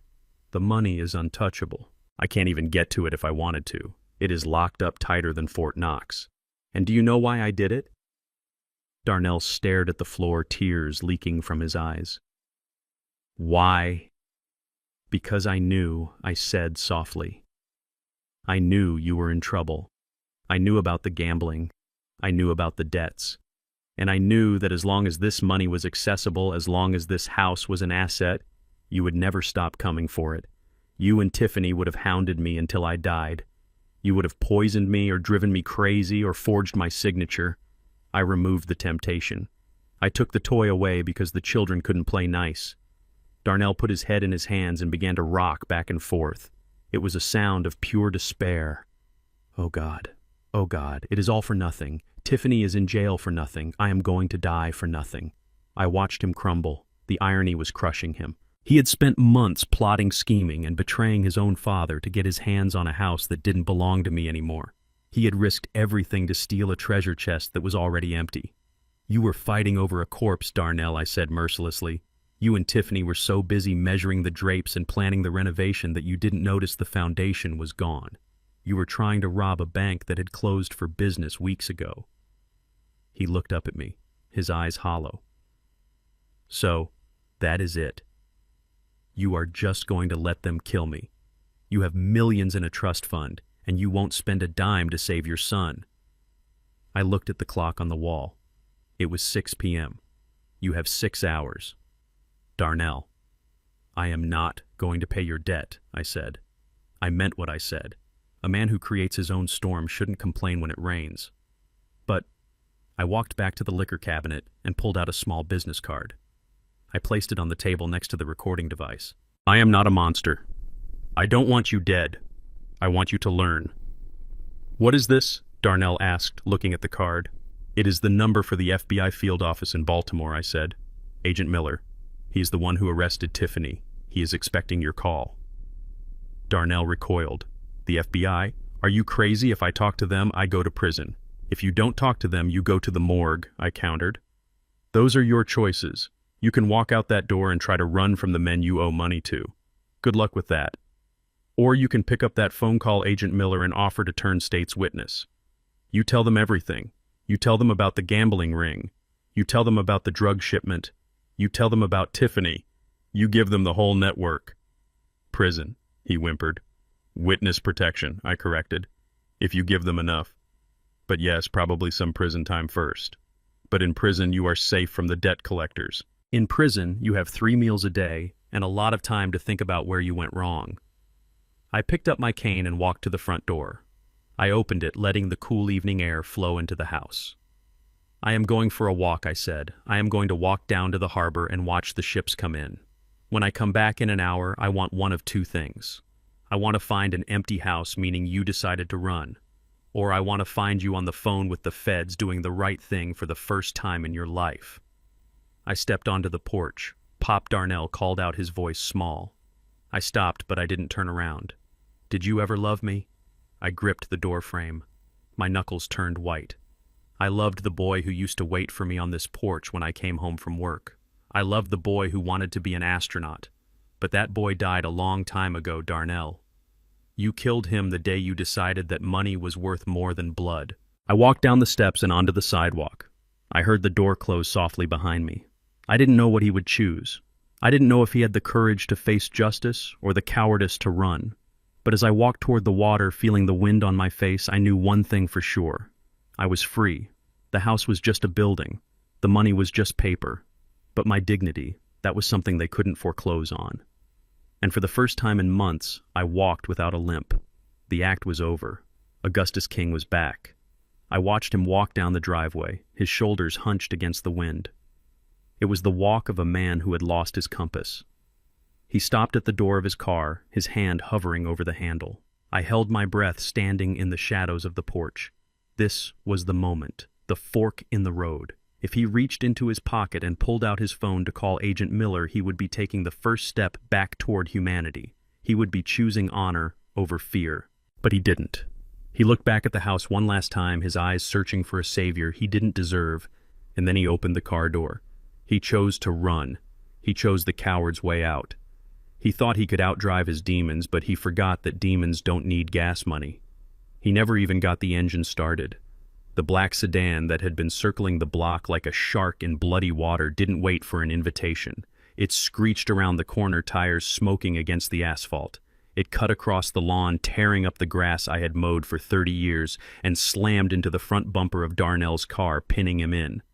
It happened so fast it looked like a scene from a movie, but the sound was sickeningly real. The crunch of metal, the shattering of plastic, the sudden terrified scream of my son. 3 men jumped out of the sedan. They weren't the smooth professionals who ran the gambling sites. These were the muscle. These were the breakers. They dragged Darnell out of the driver's seat before he could even lock the door. I saw him struggle. I saw him throw a punch that landed on nothing but air. And then I saw the flash of a pistol whip. He crumpled like a rag doll. They tossed him into the back of the sedan, slammed the door, and reversed out of the driveway with a roar that shook the neighborhood. In less than 30 seconds, my son was gone. The street was silent again, save for the hissing of the radiator from Darnell's abandoned car. I didn't run after them. I didn't scream for help. I turned around, walked back into the house, and locked the door. I went to the kitchen and sat down by the phone. I knew it would ring. The predators always want to play with their food before they eat. They want to hear the panic. They want to negotiate. They didn't know that the negotiation table had been burned to ash hours ago. The ring came 2 minutes later. It was a restricted number. I picked it up on the first ring. I didn't say hello. I just listened to the heavy breathing on the other end, the sound of a man who enjoys his work too much. "We have him," a voice growled. It was deep, distorted, probably the same voice that had threatened me earlier. "He is bleeding, old man. But he is still breathing. For now." I leaned back in my chair, staring at the ceiling. "What do you want?" I asked, my voice flat. "You know what we want," the voice said. 200,000. Plus interest. Plus a stupidity tax for the little stunt your daughter-in-law pulled at the bank. We know you have the money. We know about the trust. We want a wire transfer. Tonight. Or we start sending him back to you 1 finger at a time." I heard a muffled whimper in the background. It was Darnell. He was begging. He was probably crying out for his daddy. It was a sound that would have broken the Augustus King of 10 years ago. But the man sitting in the kitchen that night was forged in fire. I closed my eyes, picturing Darnell's face when he agreed to poison my tea. I pictured his greed. I pictured his betrayal. "Put him on," I said. There was a scuffle, and then Darnell's voice came through, broken and terrified. "Pop, Pop, please. They are going to kill me. Give them the money. Just give them whatever they want." I listened to him. I listened to the utter lack of redemption in his voice. Even now, with a gun to his head, he wasn't sorry for what he did. He was only sorry that the consequences had arrived. "Darnell," I said softly. "Yes, Pop, I am here." "Help me." I took a deep breath. The air in the kitchen felt cold. "I am not your pop." "What?" Darnell stammered. And then I said the words that severed the final thread, the words that I had to say to save us both, even if it meant destroying him. I spoke to the kidnapper again. "Are you listening?" "I am listening, old man," the thug said. "Give me the account number." "I don't have an account number for you," I said, my voice steady and hard as granite. "And I don't have a son. The boy I raised died a long time ago. He died the day he decided to put drugs in my pocket. He died the day he decided to poison his own father for an inheritance. The man you have in your car is a stranger to me. He is a thief and a liar. I don't pay ransoms for strangers." There was a stunned silence on the other end. They weren't expecting this. They were expecting a pleading father, not a stone wall. "You are bluffing," the thug sneered. "This is your flesh and blood. You are going to let us kill him." "Do what you have to do," I said. "But if you call this number again, I will block you. I have a game on TV to watch." I hung up. I placed the receiver down gently. My hand was shaking, not from fear, but from the adrenaline of the gamble. It was the cruelest thing I had ever done. To tell my own child that he was dead to me, to leave him in the hands of monsters with no hope of rescue. But I knew something the kidnappers didn't. I knew something Darnell didn't. I wasn't abandoning him. I was repositioning the assets. I opened my laptop on the kitchen table. I logged into a tracking software I hadn't used since my days managing high-value cargo at the port. A map of Baltimore popped up on the screen. A single red dot was blinking, moving east on the highway heading toward the industrial district. Darnell thought he was clever when he rented that expensive SUV. He thought he was the only one who could play spy games. But I spent 40 years in logistics. You never ship cargo without a tracking number. When I moved that brick of drugs from the tackle box to under his seat back in the very first chapter of this nightmare, I didn't just move the drugs. I slipped a coin-sized GPS tracker into the lining of the carpet right next to it. When the police seized the drugs, they missed the tracker. Or maybe they ignored it. But when Darnell got his car back from impound, the tracker was still there. And when the kidnappers shoved him into their sedan, they didn't search him. Why would they? They had the gun. But I had the eye in the sky. I watched the red dot turn off the main road and stop at a derelict warehouse near the docks. I knew that warehouse. It used to be a fish packing plant. Thick walls. Soundproof. The perfect place for a murder. I picked up my burner phone. I didn't dial 911. 911 takes too long. They ask too many questions. I dialed a number that went straight to a desk that didn't have a receptionist. "Ray," I said when he answered. "It is Gus. Code red." "Talk to me, Gus," Ray said. His tone shifted instantly from friend to officer. "I have a kidnapping in progress," I said, my eyes glued to the screen. "Victim is Darnell King. Perpetrators are armed and dangerous, likely 3 hostiles. They are affiliated with the chaotic gambling ring we discussed. I have a precise location. Give it to me. 1402 Harbor View Drive. The old cannery. They are in the north loading bay. Ray, listen to me. They threaten to execute him. You don't have time for a negotiator. You need to breach." "I understand," Ray said. "I am mobilizing the tactical team now. We are 10 minutes out. Gus, are you okay?" I looked at the empty chair where Darnell had sat an hour ago. I looked at the broken door. I felt a wave of exhaustion wash over me that was so heavy I almost collapsed. "Just get him, Ray," I whispered. "Don't let him die. I want him to live long enough to understand what he threw away." I stayed on the line as Ray relayed orders. I heard the siren start up in the background. I watched the red dot on my screen. It wasn't moving. That meant they had him in a chair or on the floor. I tried not to imagine what they were doing to him. I had to trust the process. I had to trust that the cold, hard justice of the system was better than the hot, bloody justice of the street. 20 minutes later, Ray's voice came back on the line. We have movement. Team is breaching. I heard the shouting through the phone. Police, get down hands. Show me your hands. I heard the pop of a flashbang grenade. I heard the dull thud of bodies hitting the floor. And then I heard a voice I recognized, screaming in terror. It was Darnell. He was alive. Target secured, Ray said, his voice breathless. We got them, all three. Darnell is battered Gus. He looks like hell, but he is alive. We are calling the paramedics. I let out a breath I had been holding for days. Thank you, Ray. He is asking for you, Ray said quietly. He is crying. He keeps saying you left him to die. He keeps saying you hung up on him. I closed my laptop. The red dot disappeared. Tell him I didn't save him, I said. Tell him the police saved him. Tell him his father is just a retired old man who watches TV.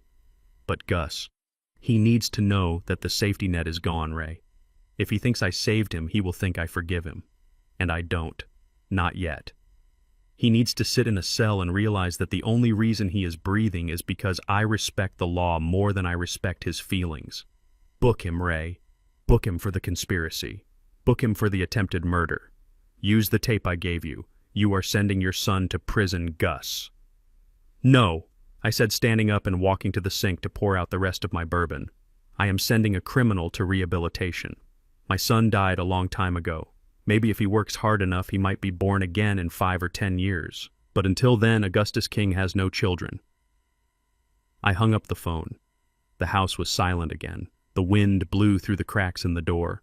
I was alone, completely and utterly alone.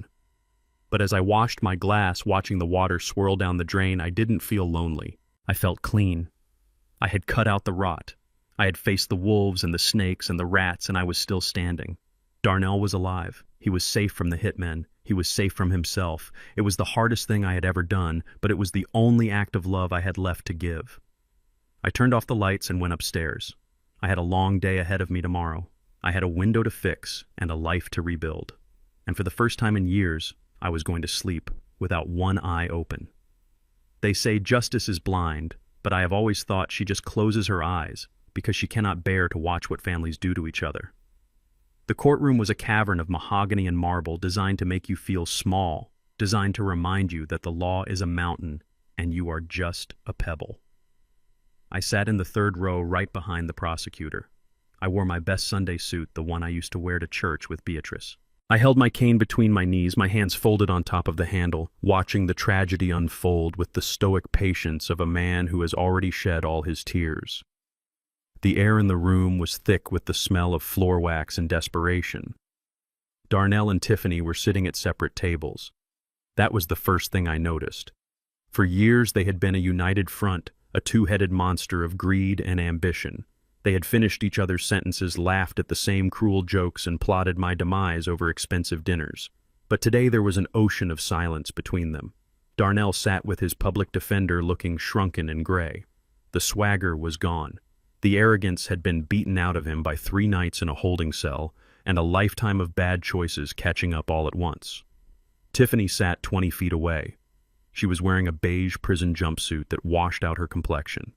Her hair, usually a helmet of hairspray and highlights, hung limp around her face. She refused to look at Darnell. She refused to look at me. She stared straight ahead at the judge, her eyes burning with a focused, predatory survival instinct.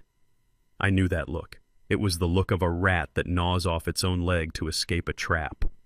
She had made a deal. I could smell it. The prosecutor, a sharp woman with eyes that missed nothing, called Tiffany to the stand. It was part of her plea bargain.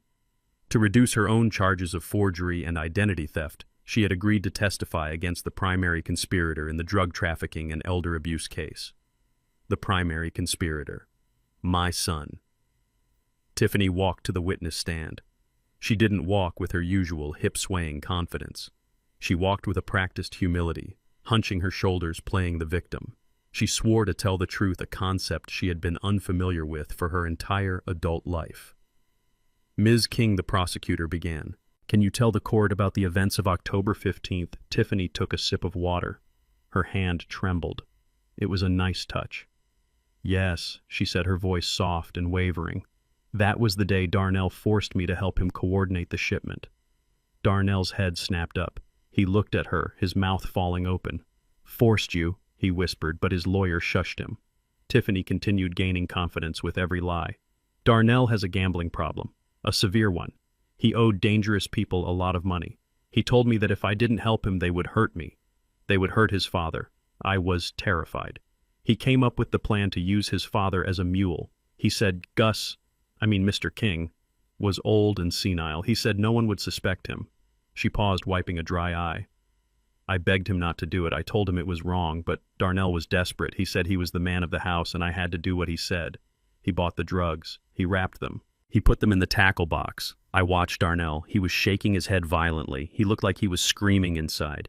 He was watching the woman he loved, the woman he had betrayed his father for rewrite history to paint him as a monster and herself as a helpless bystander. She was pinning the manufacturing, the distribution, and the conspiracy entirely on him. And what about the power of attorney document, the prosecutor asked. The one you tried to use at the bank. Tiffany sniffled. Darnell made me print it. He made me practice Gus's signature. He said that once Gus was arrested for the drugs, we needed to liquidate the assets immediately to pay off the debts. He drove me to the bank. He waited in the car. He said if I didn't come out with the contents of the safety deposit box, I shouldn't bother coming home. Liar, Darnell screamed. He jumped to his feet, knocking his chair over. It was you. It was all your idea. You found the buyer. You planned the poison order. The judge banged his gavel, the sound cracking through the room like a gunshot. Bailiff restrained the defendant. 2 officers grabbed Darnell and forced him back into his chair. He was hyperventilating, his eyes wild. He looked at me. He looked right at me, pleading for me to stand up and tell them the truth. He wanted me to say that Tiffany was the mastermind, and in many ways she was. She was the architect, but Darnell was the builder. He was the one who carried the bricks. He was the one who agreed to the blueprints. I sat still. I didn't look away, but I didn't offer him salvation. The truth was messy, but the law deals in facts. And the facts were that Darnell was the one caught with the drugs in his car. Darnell was the one with the gambling debts in his name. And Darnell was the one whose voice was on the tape agreeing to kill me. Tiffany was a snake, yes, but a snake cannot bite you if you don't pick it up. Darnell had picked her up, held her close, and let her poison his blood. The trial dragged on for hours, but the verdict was never in doubt. The evidence I had provided was overwhelming. The GPS data from my laptop placed Darnell at the drug pickup. The audio recording from the dining room table, which the prosecution played in open court, was the final nail in the coffin. When the recording played, the courtroom went silent. We can't just kill him. The autopsy would show it. Not if we do it right. Digitalis. It mimics heart failure. Hearing his own voice plotting my murder broke Darnell. He put his head on the table and wept. It wasn't the crying of a child. It was the crying of a man who realizes he has lost his soul. The jury looked at him with disgust. The judge looked at him with cold fury. Even Tiffany looked away, perhaps realizing that even her immunity deal couldn't wash away the stain of that recording. The jury deliberated for less than an hour. They came back with a verdict of guilty on all counts: possession with intent to distribute, conspiracy to commit wire fraud, and the most damning charge of all, conspiracy to commit murder and financial abuse of an elder. The sentencing was immediate. The judge, a man with gray hair and a face carved from granite, asked Darnell if he had anything to say. Darnell stood up. He was trembling so hard his handcuffs rattled. He looked at the judge. Then he turned and looked at me. "I am sorry, Pop," he whispered. "I am so sorry." I nodded. A small, almost imperceptible nod. I believed him. I believed he was sorry. But I also knew that sorry doesn't open prison doors. Sorry doesn't erase the past. The judge adjusted his glasses and looked down at Darnell. "Mr. King, in my 20 years on the bench, I have seen many things. But the betrayal of a parent, the person who gave you life for the sake of covering a gambling debt, is a special kind of depravity. You not only tried to frame your father for a serious narcotic offense, but you also plotted to end his life to access his equity. You are a danger to society, and you are a disgrace to your name." The gavel raised. "I sentence you to 15 years in a federal correctional facility with no possibility of parole for the first 10. You will also be required to pay restitution for the attempted fraud. May God have mercy on your soul, because this court certainly will not." The gavel came down. Bang! It was the sound of a book closing. It was the sound of a life ending and a new, harder one beginning. Darnell didn't scream. He didn't fight. He just slumped as if his strings had been cut. The bailiffs moved in to take him away. As they led him past the gallery, he stopped for a second near my seat. He didn't ask for help this time. He just looked at me with eyes that were already dead. "Goodbye, Pop," he said. "Goodbye, son," I replied. I watched them lead him out through the side door. I watched my legacy disappear into the system. Then I looked at Tiffany. She was being led out the other door. She got 5 years for her part in the scheme, a lighter sentence for her testimony, but she wasn't walking away clean. The judge had made it clear that her assets were frozen, her real estate license revoked, and her reputation incinerated. She would get out sooner than Darnell, but she would come out to nothing. No money, no status, no victims left to bleed. I stood up. My knees were stiff from sitting so long. I walked out of the courtroom into the hallway. It was full of people rushing to their own disasters, lawyers arguing on phones, families crying in corners. I walked through them like a ghost. I pushed open the heavy double doors and stepped out onto the courthouse steps. The sun was setting, casting long shadows across the city. The air was cool and crisp. I took a deep breath. It should have felt like victory. I had won. I had defeated the people who tried to destroy me. I had kept my house. I had kept my dignity. But as I walked down the steps, tapping my cane on the concrete, I didn't feel like a winner. I felt like a survivor of a shipwreck who is the only one to make it to the lifeboat. I was safe, yes, but I was adrift. I hailed a taxi. The driver was a young man listening to upbeat music. "Where to, boss?" he asked. "Take me to the harbor," I said. I needed to see the water. I needed to see the ships coming in and going out, moving cargo across the world, indifferent to the small tragedies of men. I needed to remember that the world keeps turning even when your own world has stopped. My son was gone. My daughter-in-law was gone. My house was empty. But I was Augustus King. I had survived the docks. I had survived the Union Wars. I had survived the death of my wife. And I would survive this. I would go home, brew a cup of tea, Earl Grey with no digitalis, and I would sit in my chair. And tomorrow I would wake up and find a new reason to live. Because that is what strong men do. We don't break. We just endure. The drive to the Federal Correctional Facility was a journey through a landscape of gray. The sky was gray, the road was gray, and the massive concrete walls rising out of the flatlands like a scar on the earth were the color of despair. I parked my old truck in the visitor lot, sitting there for a long time with the engine off, listening to the ticking of the cooling metal. I wasn't afraid to go inside. I had spent 40 years working on the docks. I knew what rough men looked like, and I knew what confinement smelled like. I was sitting there because I knew that once I walked through those gates, I would be leaving my son behind in a way that felt final. This wasn't a visit. It was a funeral for the living. Processing was a slow, humiliating ritual.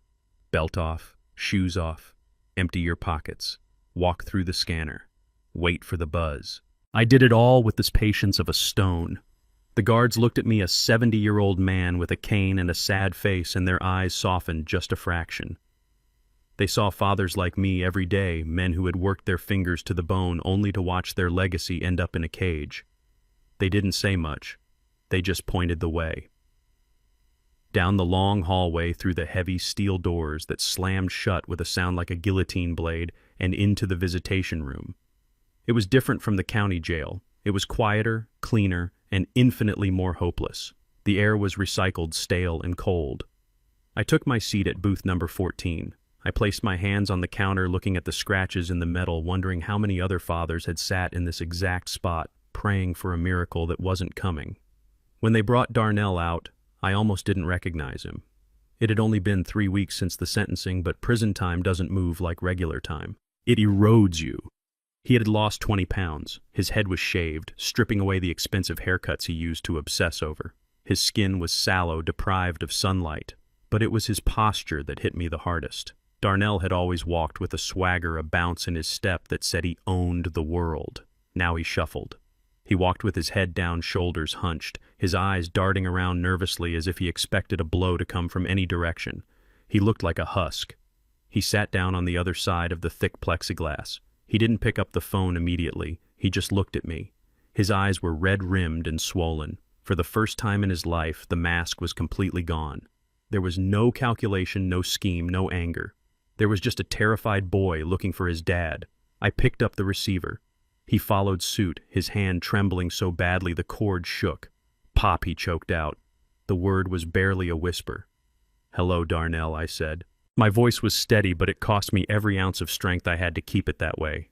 "Pop, you came," he said, tears instantly spilling over his cheeks. "I didn't think you would come. I thought you hated me."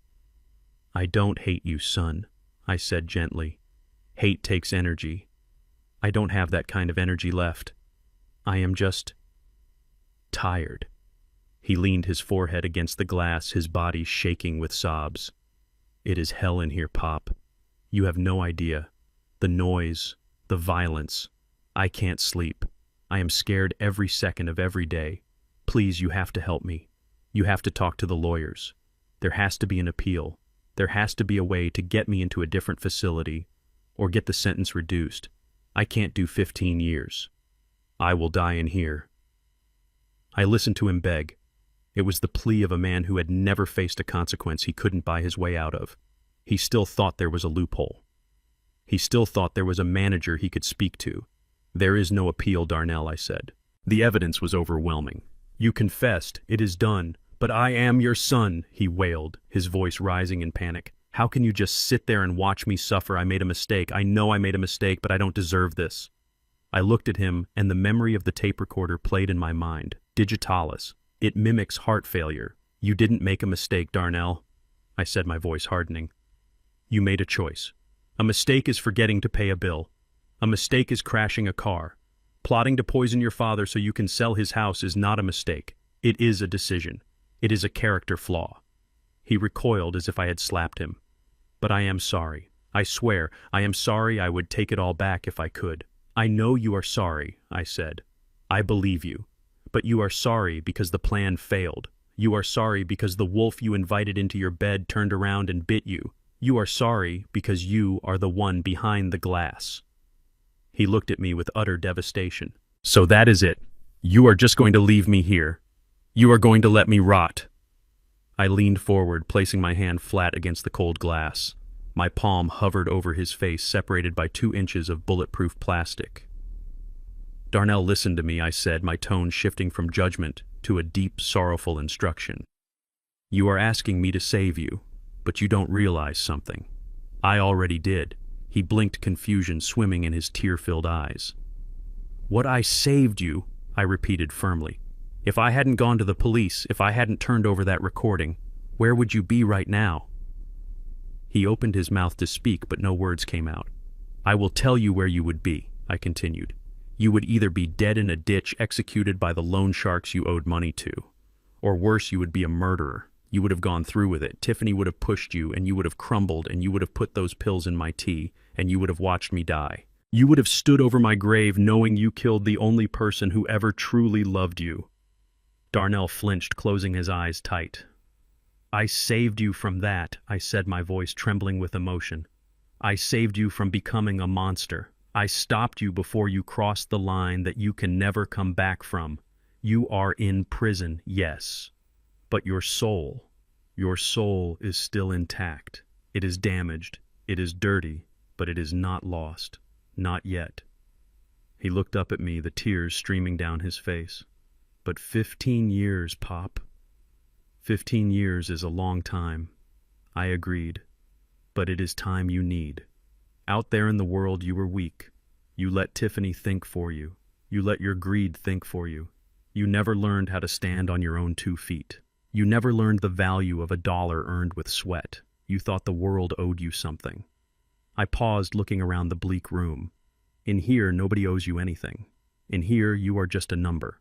And that is the best thing that could happen to you. For the first time in your life, you are going to have to figure out who Darnell King really is. Is he a follower? Is he a victim? Or is he a man?" "I am scared, Pop," he whispered, looking like a 5-year-old again. "Good," I said. "Fear is a teacher. Use it. Keep your head down. Do your work. Read books. Stay away from the gangs. And think. Think about every choice that led you to this chair. Don't blame Tiffany. Don't blame me. Look in the mirror. That is the only place you will find the answer." I stood up. My time was up. The guard was approaching the booth, tapping his watch. "Where are you going?"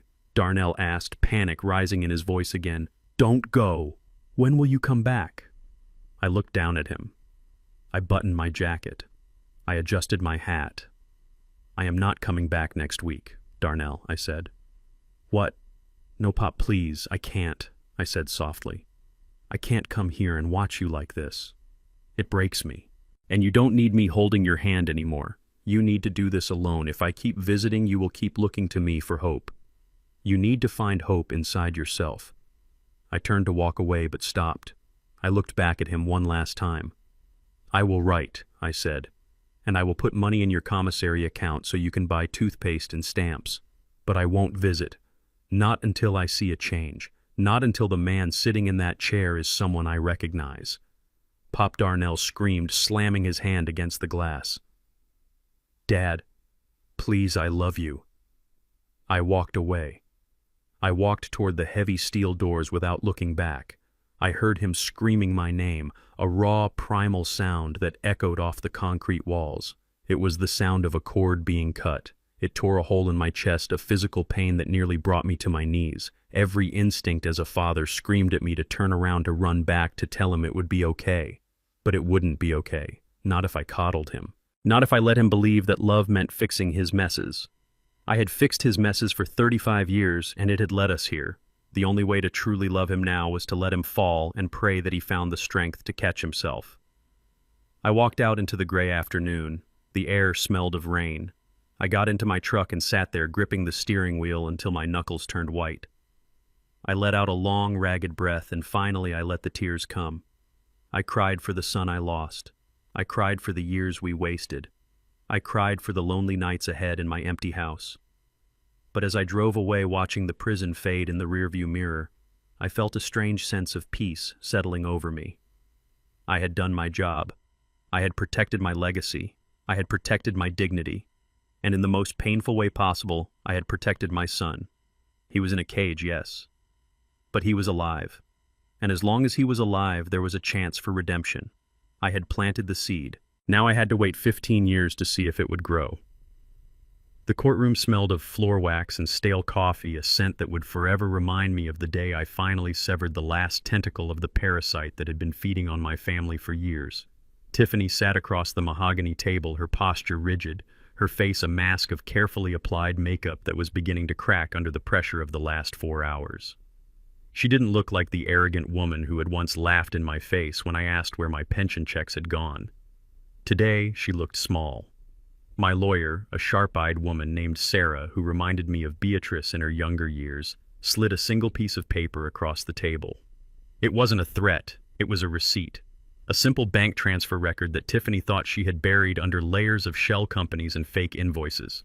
This, Sarah said, her voice calm and level, proves that the funds for Gus's home repairs were diverted directly into your personal account, Tiffany. We have the dates, the amounts, and the digital signature. It's over.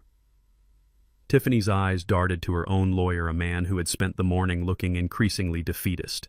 He didn't say a word. He just closed his folder. That small gesture was louder than any gavel bang.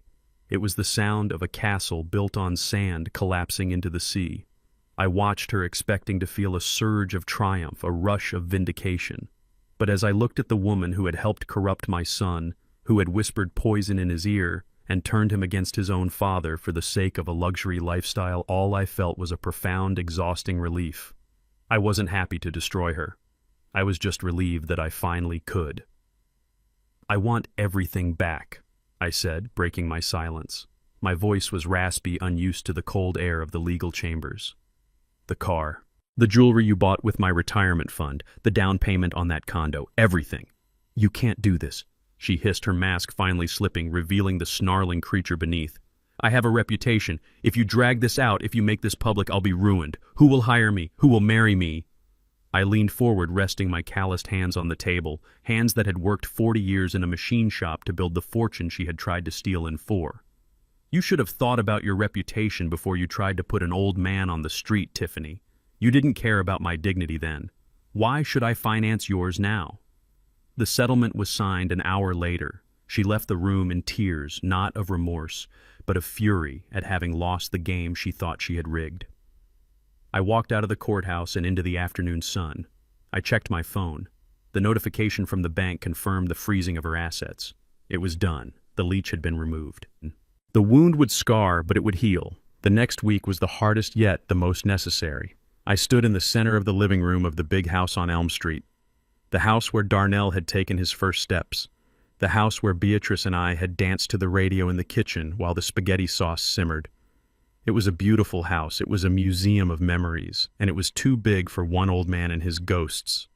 I had already hired the movers. They were efficient packing away books and dishes into brown cardboard boxes. I watched them strip the walls of the photos, Darnell at graduation, Beatrice in her garden, the three of us on a fishing trip. As the frames came down, leaving pale rectangles on the faded wallpaper, I realized I wasn't erasing my past. I was distilling it. I didn't need the 4 bedrooms, I didn't need the 3 bathrooms or the formal dining room we only used at Thanksgiving. Keeping this house meant holding on to the hope that Darnell would come back, that Tiffany would apologize, that the noise of a happy family would fill these halls again. But that was a lie, and I had promised myself no more lies. "Are you sure about this, Mr. Miller?" the real estate agent asked, standing in the doorway with her clipboard. "The market is good, but this has been your home for 30 years. "It was a home," I corrected her gently, running my hand along the banister one last time. "Now it's just real estate. Sell it." The sale went through in record time. The check was substantial enough to buy a small island if I wanted to vanish. But I didn't want to run away. I wanted to build something real, something that couldn't be corrupted.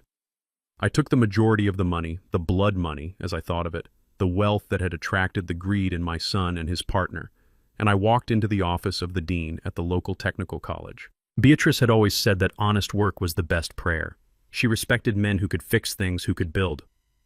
"I want to start a scholarship," I told the dean, a surprised look on his face as I laid the check on his desk. "For kids who don't have rich parents, kids who want to learn to be mechanics, welders, plumbers, kids who know the value of dirty hands." "We can certainly do that," the dean stammered, looking at the number on the check. "What shall we call it?" "The Beatrice Miller Fund," I said, feeling a lump form in my throat. "Name it after my wife. She was the one who kept the engine of this family running." Signing those papers gave me more joy than any luxury car or vacation ever could. I wasn't just giving away money, I was planting seeds. Somewhere a kid like I used to be, hungry, ambitious, but broke, would get a chance to make a life for himself. A life he earned. A life no one could take away from him because he built it with his own 2 hands. That was the legacy Beatrice deserved. Not a son in prison, but 100 young men and women building a future. 2 months later, I sat on the balcony of my new apartment. It was on the 4th floor of a quiet complex near the park. It had 1 bedroom, a small kitchen that was easy to clean, and a view of the city skyline. It was modest, it was safe, and for the first time in years, it was peaceful. There was no guest room for a prodigal son to crash in when he needed money. There was no basement for secrets to fester. Just me, my books, and the radio playing soft jazz. I took a sip of my coffee, the steam rising in the cool morning air. I thought about Darnell sitting in his cell. I hoped he was waking up now, making his bed, learning the routine. I hoped the silence of prison was forcing him to listen to his own thoughts, just as the silence of this apartment was comforting mine. I hadn't abandoned him. I had just stopped cushioning his fall. The rest was up to him. My phone buzzed. It was an email from the college. The first recipient of the Beatrice Miller Scholarship had been selected, a 19-year-old girl named Sarah who wanted to be a diesel mechanic. She had written a thank you letter attached to the email. "Dear Mr. Miller," it read, "you don't know me, but you've changed my life. I promise I won't let you down. I'm going to work harder than anyone else." I put the phone down and wiped a single tear from my cheek. I looked out at the horizon where the sun was breaking over the buildings, painting the world in gold and orange. I had pruned the dead branches. I had cut away the rot that threatened to kill the tree. It had been painful, God, it had been the most painful thing I had ever done. But as I sat there breathing in the fresh morning air, feeling the warmth of the sun on my face, I knew the tree would survive. It was smaller now, scarred and weathered, but the roots were deep, and for the first time in a long time, it was growing towards the light. This was order. This was dignity. This was the quiet, enduring victory of a man who finally learned to love himself enough to say no. "Good morning, Beatrice," I whispered to the empty air, and in the rustle of the wind through the balcony plants I swore I heard her whisper back. The civil courtroom felt different from the criminal one. It was quieter, less chaotic, but the air was just as heavy with the weight of impending judgment. I sat there adjusting the cuffs of my shirt, feeling the cold, smooth wood of the table under my fingertips. Across from me sat Tiffany. She looked nothing like the woman who had terrorized my peace of mind for so long. The designer clothes were still there, but they hung on her frame differently now, like costumes from a play that had already closed. Her posture, usually so rigid and commanding, was slumped. She refused to meet my eyes. My lawyer, a sharp woman named Sarah, who reminded me of Beatrice in her younger years, didn't waste time with theatrics. She simply laid the documents out on the table one by one. The sound of the paper sliding against the wood was the only noise in the room. "These are the bank transfers," Sarah said, her voice calm and level. "They show a direct funneling of funds from Gus's retirement account into a shell company registered in your name, Tiffany. And here are the credit card statements. The jewelry, the down payment on the condo, the luxury car leases. It is all here. Every single cent is accounted for, and none of it was authorized." Tiffany flinched with every piece of paper that landed in front of her. Her lawyer, a tired-looking man who seemed to know he was fighting a losing battle, leaned over and whispered something in her ear. She shook her head violently, her eyes darting around the room like a trapped animal. "I cannot pay it back," she hissed, her voice cracking. "I spent it. It is gone. You cannot take blood from a stone, Gus." I leaned forward. For the first time that day, I looked directly at her. I didn't feel anger anymore. That hot, burning rage that had kept me awake for months had burned itself out, leaving behind a cold, hard resolve. "I am not asking for the money you spent, Tiffany," I said, my voice steady. "I am taking the assets you bought with it. The condo, the car, the jewelry, the hidden savings accounts. We know about the offshore transfer you tried to make last week. We froze it this morning." Her face went pale. The color drained from her cheeks so fast I thought she might faint. That was the moment she realized she wasn't just losing a lawsuit. She was losing her entire life. She was losing the facade she had built to convince the world she was someone important. The judge's ruling was swift and brutal in its efficiency. It was a total reclamation. Tiffany was stripped of everything. As the gavel came down, I watched her. I expected to feel a surge of triumph, a desire to cheer. But all I felt was a deep, exhausting relief. It was like setting down a heavy backpack I had been carrying for miles. Walking out of the courthouse, I saw her one last time. She was standing on the sidewalk making a frantic phone call. I could hear her voice rising in panic, likely calling one of her high society friends, someone she thought would save her. But as I passed, I saw her lower the phone slowly. They had hung up. The news travels fast in this town. No one wants to be associated with a fraud. She was alone. Truly, completely alone. I didn't stop. I kept walking toward my car, leaving her in the past where she belonged. The next few weeks were a blur of boxes and packing tape. The big house on Elm Street, the house I had worked my whole life to pay for, was suddenly just a building. Without Beatrice, and with the memories of Darnell's betrayal haunting the hallways, it didn't feel like a home anymore. It felt like a museum of a life that no longer existed. I walked through the empty rooms one last time. My footsteps echoed on the hardwood floors. I stopped in the kitchen. I could almost smell the tomato sauce Beatrice used to make on Sundays. I could see Darnell sitting at the counter, swinging his legs, asking for a cookie. A tear slipped down my cheek, hot and stinging. I wasn't crying for the house. I was crying for the innocence we had lost. I was crying because I had to destroy the illusion of my perfect family to save what was left of my soul. The real estate agent was waiting at the door. She looked at me with sympathy. "Are you sure, Mr. Miller?" she asked gently. "You have lived here for 30 years. I looked back at the empty living room at the spot where the Christmas tree used to stand. "I am sure," I said softly. "It is too big for one man and his ghosts. It is time for someone else to fill it with new memories." I signed the papers. The check they handed me was substantial. It was more money than I had ever seen in one place. It was the equity of a lifetime of hard work. But holding it in my hand, it felt heavy.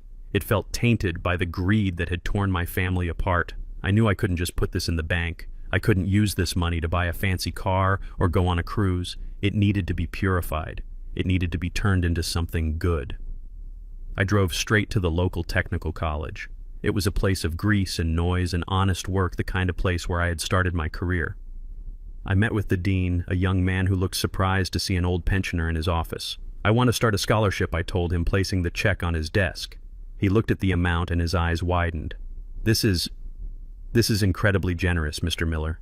What are the conditions? I thought about Beatrice. I thought about her rough hands, her kind heart, her belief that hard work was a form of prayer. "It is for the kids who do not have a safety net," I said. "The ones who want to learn a trade, mechanics, welders, plumbers, the kids who aren't afraid to get their hands dirty. And I want to name it after my wife." the Beatrice Miller Scholarship. Leaving the college that day, I felt lighter than I had in years. The money was gone, but something better had taken its place. A legacy. Somewhere down the line, a kid like I used to be would get a chance to build a life because of Beatrice. That was worth more than any mansion. I moved into a small apartment on the other side of town. It is a quiet place on the third floor of a secure building. There is a doorman named Heavyset Jovial Fellow who greets me every morning. The apartment has one bedroom, a small kitchen, and a balcony that overlooks the park. It is simple. It is manageable. My life has found a new rhythm here. I wake up early, make a pot of coffee, and sit on the balcony to watch the sun come up over the city. I read the newspaper. I take walks in the park. I have joined a chess club at the community center. It is a quiet life, but it is a peaceful one. There is no one asking me for money. There are no schemes, no lies, no tension waiting for me when I unlock the door. Just the hum of the refrigerator and the soft jazz playing on the radio. Some might call it lonely. I call it sanctuary. Yesterday I received a letter from the college. It was from the first recipient of the scholarship, a young girl named Sarah who wants to be a diesel mechanic. She wrote about how her father had passed away, and she was working 2 jobs to support her mother, and how this money was the only reason she could go to school. I sat in my armchair, the afternoon sun streaming through the window, and I read that letter 3 times. I traced the handwriting with my thumb.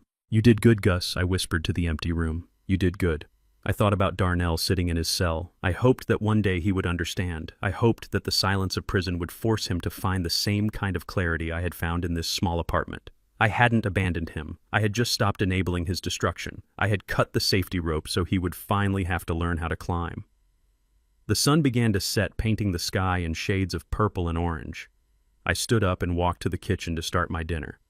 A simple meal for one. I wasn't rich anymore, not in the way Tiffany or my son measured wealth. I didn't have the estate or the luxury cars. But as I chopped the vegetables, listening to the steady rhythm of the knife against the cutting board, I realized I had something far more valuable. I had my dignity. I had my peace.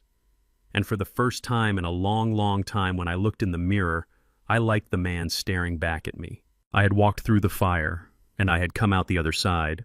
Scarred, yes, but standing tall. "Good night, Beatrice," I said to the photo of her on the mantelpiece. We made it. And in the quiet of my safe small home, I felt her smile. Order had been restored. The storm was over, and I was ready to live the rest of my days in the calm. The alarm clock didn't ring. It didn't have to. I was awake before the sun, watching the gray light filter through the sheer curtains of my new bedroom. For the first time in 20 years, I didn't wake up with a knot of anxiety in my stomach. There was no dread about what crisis awaited me, no mental rehearsal of arguments I would have to have with my son, no fear of checking my bank balance. Just the soft, rhythmic hum of the city waking up below me. I swung my legs out of bed, and their joints popped a familiar morning greeting from my 70-year-old body. But even that ache felt different today. It was just age, honest and natural. It wasn't the weight of the world crushing my spine. Today was a fishing day. I moved to the kitchen, the small, efficient space that I kept immaculate. I poured coffee into a travel mug, the steam rising in the cool morning air. On the counter sat my old tackle box. It was a battered green metal thing, scratched and dented from decades of use. Darnell used to hate this box. He called it junk. He wanted me to buy one of those fancy high-tech carbon fiber organizers. He never understood that the value wasn't in the container, but in the history it held. I sat down at the small table and opened the latch. It made a solid, satisfying snap. Inside, the lures and hooks were organized with military precision. I picked up a spinnerbait, turning it over in my fingers. I remembered buying this one when Darnell was 10. He had hooked his own shirt with it on the first cast. We had laughed until our sides hurt. That memory used to bring a tear to my eye, a sharp pang of loss for the boy he used to be. Today I looked at it and felt nothing. Just a quiet acknowledgement that the past was a closed chapter. I checked the line on my reel. I pulled it taut, testing the strength, checking for frays or weak spots. This was a new ritual. In the old days, I would just grab my gear and go, assuming everything was fine. I trusted the equipment just like I had trusted the people in my life. I didn't check for rot. I didn't look for the hidden weaknesses that could snap under pressure. I had learned my lesson the hard way. Now, I verified. I inspected. I ensured that the line holding me to the world was strong enough to bear the weight. I drove out of the city as the sun began to breach the horizon, painting the sky in strokes of bruised purple and burning orange. The road to the lake was familiar, winding through pine forests that smelled of resin and damp earth. I rolled the window down, letting the cold wind whip through the cab of the truck. It felt like cleansing. When I arrived at the spot, the lake was a sheet of glass, undisturbed and silent. A mist clung to the surface, swirling like ghosts dancing on the water. I was the only one there. I set up my folding chair on the end of the wooden dock. The wood was weathered and gray, much like myself. I cast my line. The mechanism whirred a soft purr that sent the lure flying in a perfect arc before splashing gently into the dark water. I sat back and waited. People often tell you that old age is a time of loneliness. They see an old man sitting by himself on a dock and they feel pity. They imagine he is waiting for a phone call that never comes, or mourning a time when his house was full of noise. They don't understand the difference between being alone and being free. For years, I was never alone. My house was full. It was full of demands. It was full of manipulation.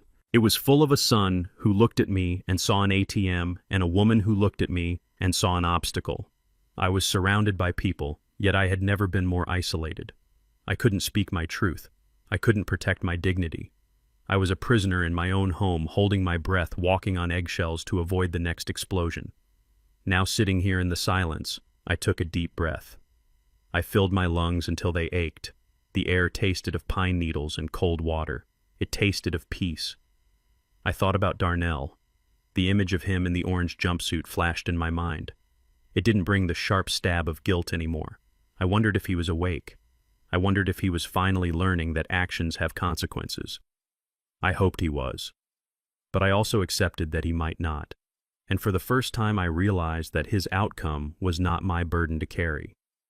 I had given him life, I had given him education, I had given him love, and finally I had given him the consequences he needed. My job was done. A dragonfly landed on the tip of my rod, its iridescent wings shimmering in the growing light. I watched it, marveling at its fragile beauty. I realized then that the legacy I had been so obsessed with preserving wasn't about the house on Elm Street. It wasn't about the bank account or the family name. Those were just things. Dust. The real legacy was this morning. It was the fact that I had the strength to cut the rot out. It was the fact that I refused to let the darkness consume the twilight of my life. I had chosen truth over comfort. I had chosen self-respect over the illusion of family unity. That is a hard choice. It is a choice that breaks your heart to save your soul. But looking at the calm water, I knew it was the right one. My line tugged, a sharp electric jolt. I reeled it in the mechanism, singing. It was a small bass fighting with the spirit of a creature 10 times its size. I brought it up to the dock. It gasped, its gills flaring. I looked at it, admiring its fight, its will to survive. Carefully, I removed the hook. I didn't keep it. I didn't need to conquer anything today. I lowered the fish back into the water. It paused for a second, as if surprised by the mercy, and then with a flick of its tail it vanished back into the depths. I smiled, a real smile. It started in my chest and warmed my face. I wasn't a victim. I wasn't a sad old man abandoned by his family. I was a survivor.